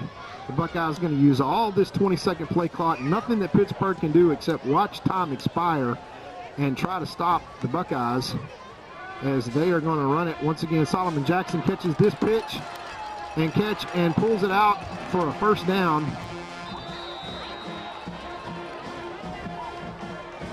As we will see where this ball is spotted. He got it all the way out to about the 26-yard line. My goodness, come on, guys. They're going to spot that short. He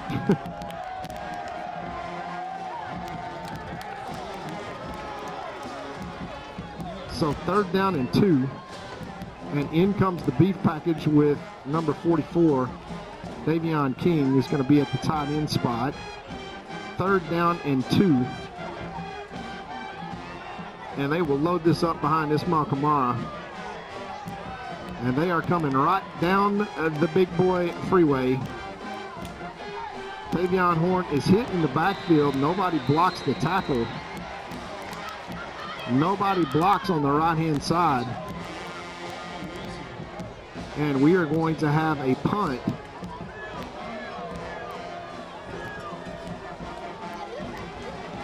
As that's a loss of 2. The Buckeyes can milk all this down play clock-wise in the next 25 seconds.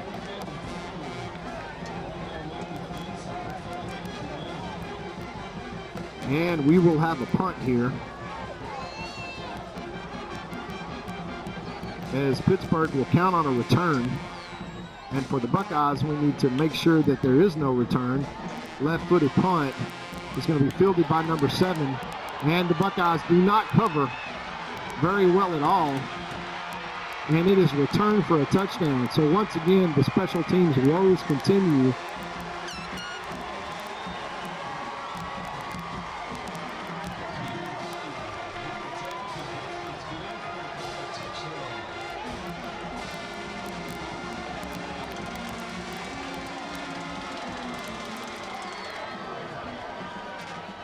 Yeah, we were tackled, literally, and there was no call.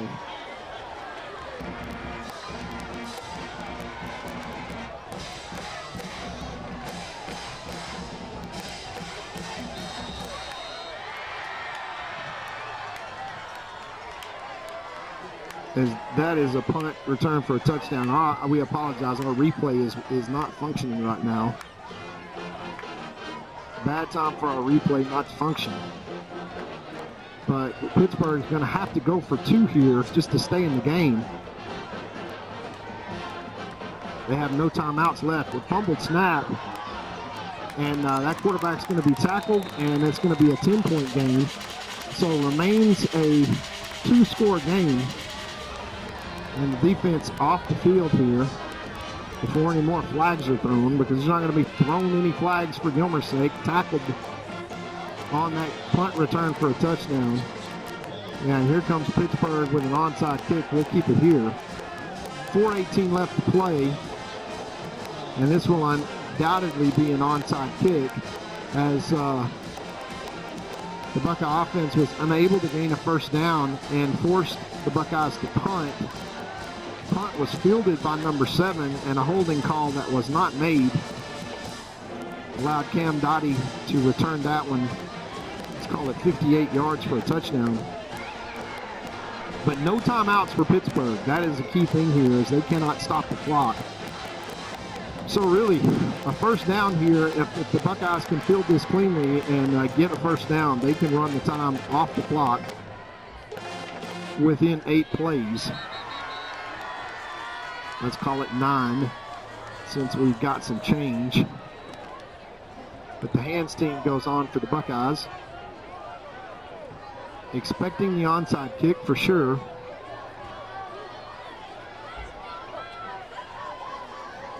Drama never ceases.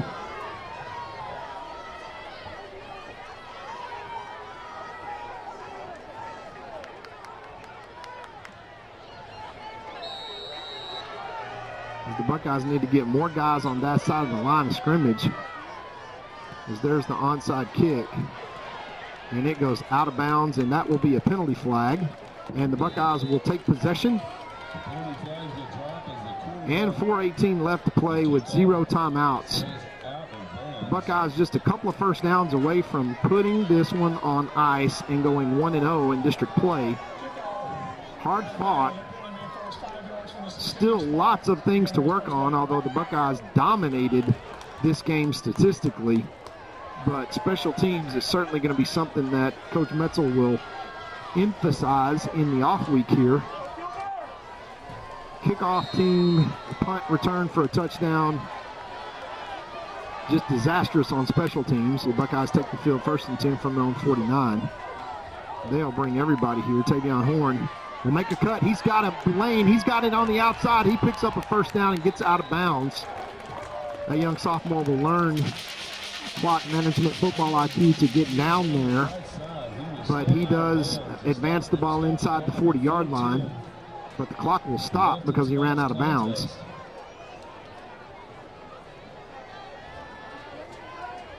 So the Buckeyes will have to run a couple more plays. Once again, the Buckeyes don't need to stop the clock here or run out of bounds, because Pittsburgh cannot stop it. And we're going to take a shot here. And we got a man wide open, and Trace Haynes makes the catch down at the 2-yard line. They dared us to do it, and we did. 1st and goal at the 2. Trace Haynes with a big catch. Makes it 1st and goal, Buckeyes from the 2. And to heck with making this a 2-score game. We're going to push this out to a 3-score game and a 17-point lead. 32-yard pass to Trace Haynes from Zayd Taylor. And now let's just run this one in. As Tavion Horn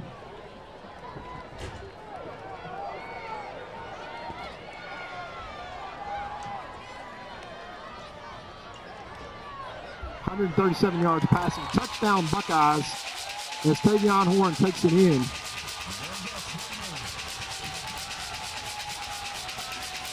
And the Buckeyes take a 35 lead, 35-19. And once again, the Joe Dodd stat of 35 points or more makes the Buckeyes unbeatable. 95% winning percentage when the Buckeyes score 35 points. And we will add the extra point on here. to make this a 36-19, 17-point lead and put things pretty much out of reach for the Pittsburgh Pirates, who cannot stop the clock. As the Buckeyes get set, extra point is up, and it is good. And the Buckeyes pretty much put this one on ice as they take the shot there, and Trace Haynes pulls it in on the 2, and Travion Horn puts the icing on the cake. And the Buckeyes look like they're going to take a 1-0 record into the Van game next week, Jamboree week, and it has been a adventure here for these Buckeyes to start 1-0. And I will check my text message. And so, yes, as Joe Dodd tells us, the Buckeyes gave up more special teams yards than they have in 112 seasons. So not the record that you want to set here, and something to emphasize, but we will get the victory as they come out. Yeah, we still have a kickoff to go, as Coach Rob reminds us. We're not done yet. And I'm not sure what we can do, but how about we back all the way up to the goal line, take a running start, and try to kick this one, squib kick it into the end zone. And we will see if the Buckeyes here. So Trace Haynes has 7 receptions for 137 yards and a touchdown, all in the second half. So Trace Haynes does this week in the second half what Solly Jackson did last week in the first half. And the Buckeyes have found themselves a receiving trio with Trace Haynes, Solomon Jackson, and the sure-handed Gage Strasbach, the young sophomore. As we will squib kick this once again, but how about we kick it in the middle of the field and not to these guys that can return it, as Seven Duffy comes back over, and we kick it the opposite direction. There you go. It's going to hit. That's a live ball, and the Buckeyes after it, and we've got a tackle number 7. Because that's easier said than done because we haven't done it yet, but we finally do. And so we have a flag from all the way down at the 50-yard line.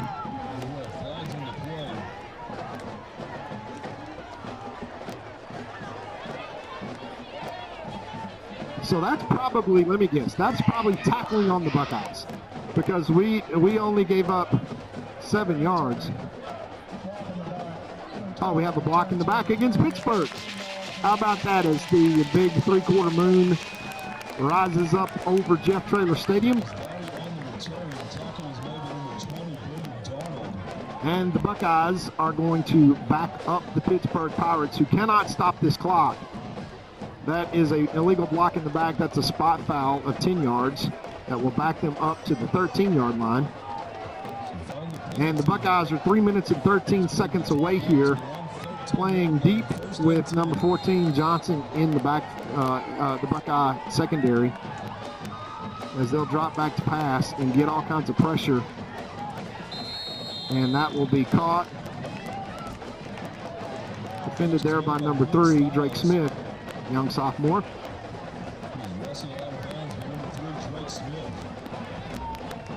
Oh, I'm sorry, Drake is a senior cornerback. 3:06 left. They'll bring up second down and 1 to go. Almost exclusively through the air. And here comes Davion King getting pressure on the quarterback. And this will be thrown and caught by number 12. Once again, Drake Smith defending all the way out to the 44-yard line. We'll move the chains for a first down. The Buckeyes trying to get pressure.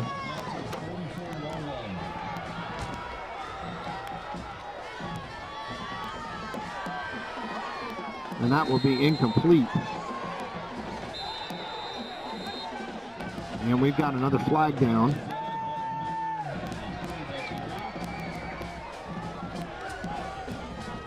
Let's see what this call is.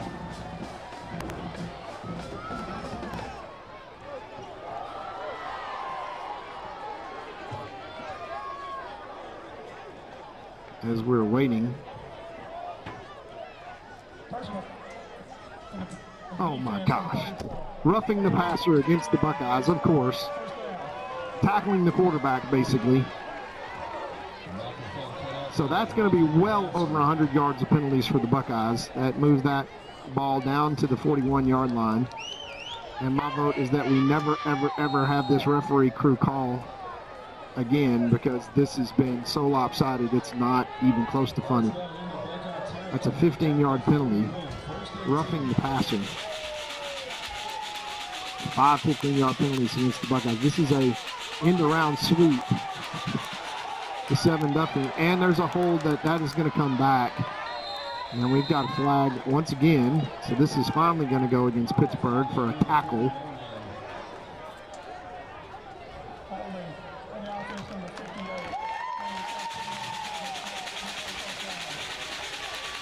So that will make this first down and should be 22, but it's probably going to be first and 20. As the conclusion of this game kind of can't come quick enough to keep everybody healthy.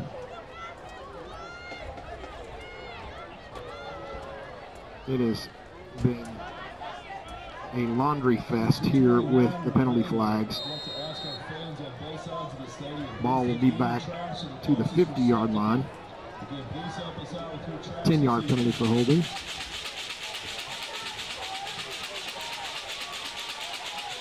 Johnson back once again to throw. They're going to throw this one out to Lane. And he's going to gain about 13 yards and get out of bounds. And that's just the little back out of the backfield that the Buckeyes aren't accounting for in man-to-man coverage.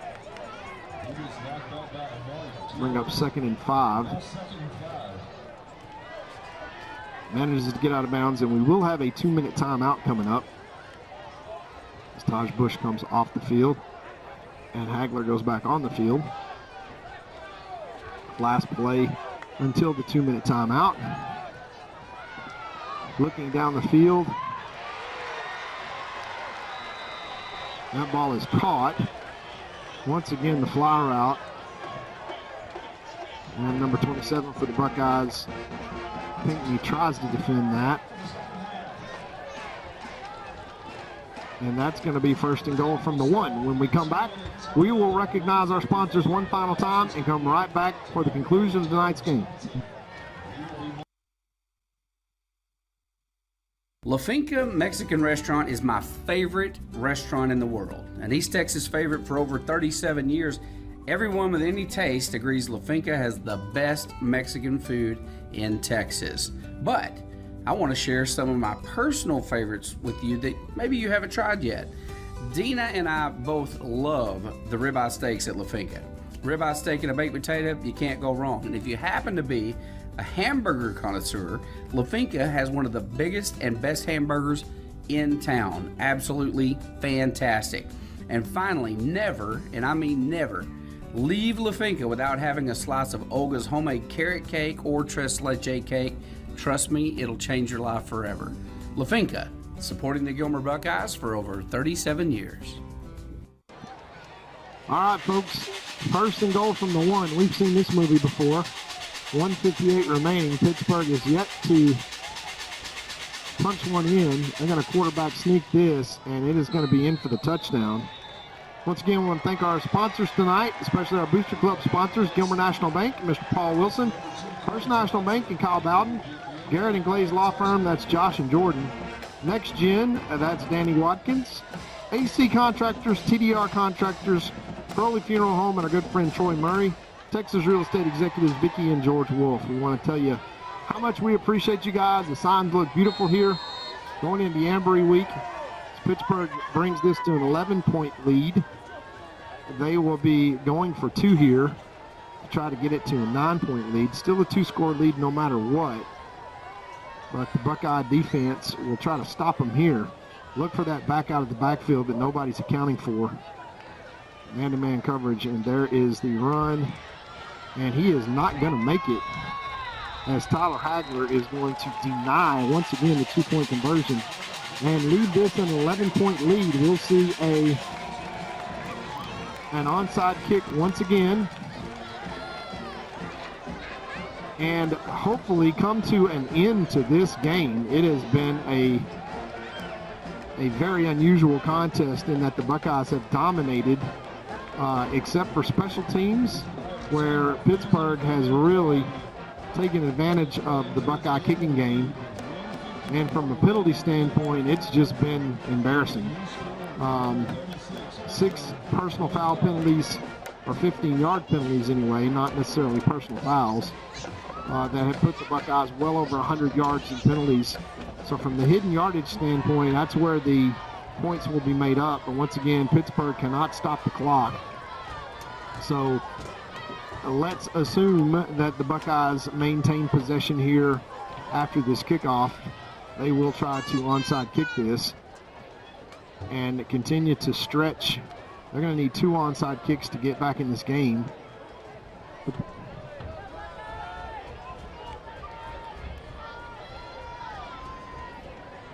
So once again, special teams has been quite the adventure here for the Buckeyes tonight. We will remind you, we will be on the road next week, 7 o'clock start in Van. We will be an hour south, let's call it southwest of here.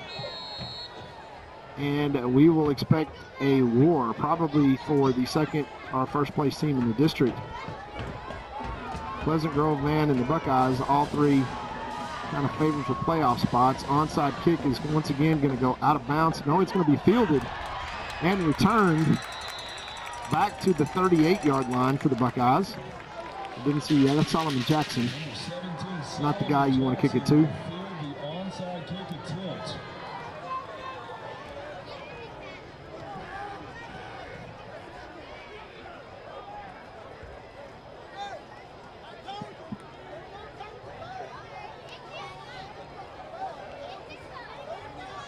And this will be pretty much victory formation for the Buckeyes, as the Pittsburgh Pirates will be unable to stop the clock. And yes, we will have victory formation, my favorite formation in the Buckeye arsenal. And once again, the Buckeyes will go 1-0 in district play. Take a knee. Taylor takes the knee. Clock will continue to run now at 1:40. And so we will let this clock run down.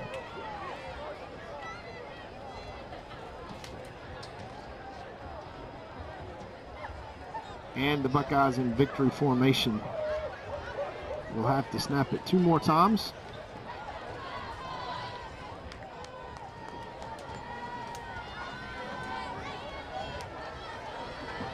And this football game should be over. Inside of 10 seconds now.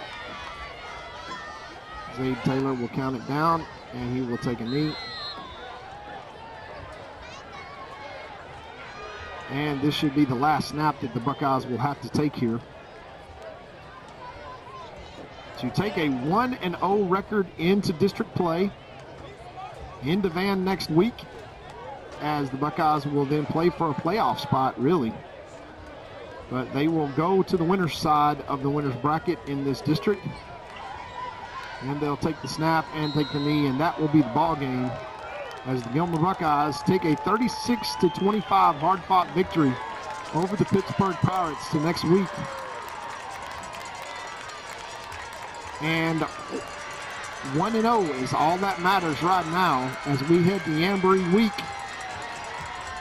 And the Buckeyes get back into the winning column to take their record to the only thing that matters, which is 1-0 right now. So the Buckeyes continue to get guys back, heal up, and try to keep getting better as Van Vandals and then the Pleasant Grove Hawks loom 2 back-to-back road games coming up for the Buckeyes that will pretty much determine playoff positioning. Pittsburgh Pirates fall to 0-1 and will then be in a fight for their lives to make the playoffs. But Buckeyes win. So for myself, Todd Robinson, and the whole crew here, appreciate them so much. Appreciate all of our sponsors being with us.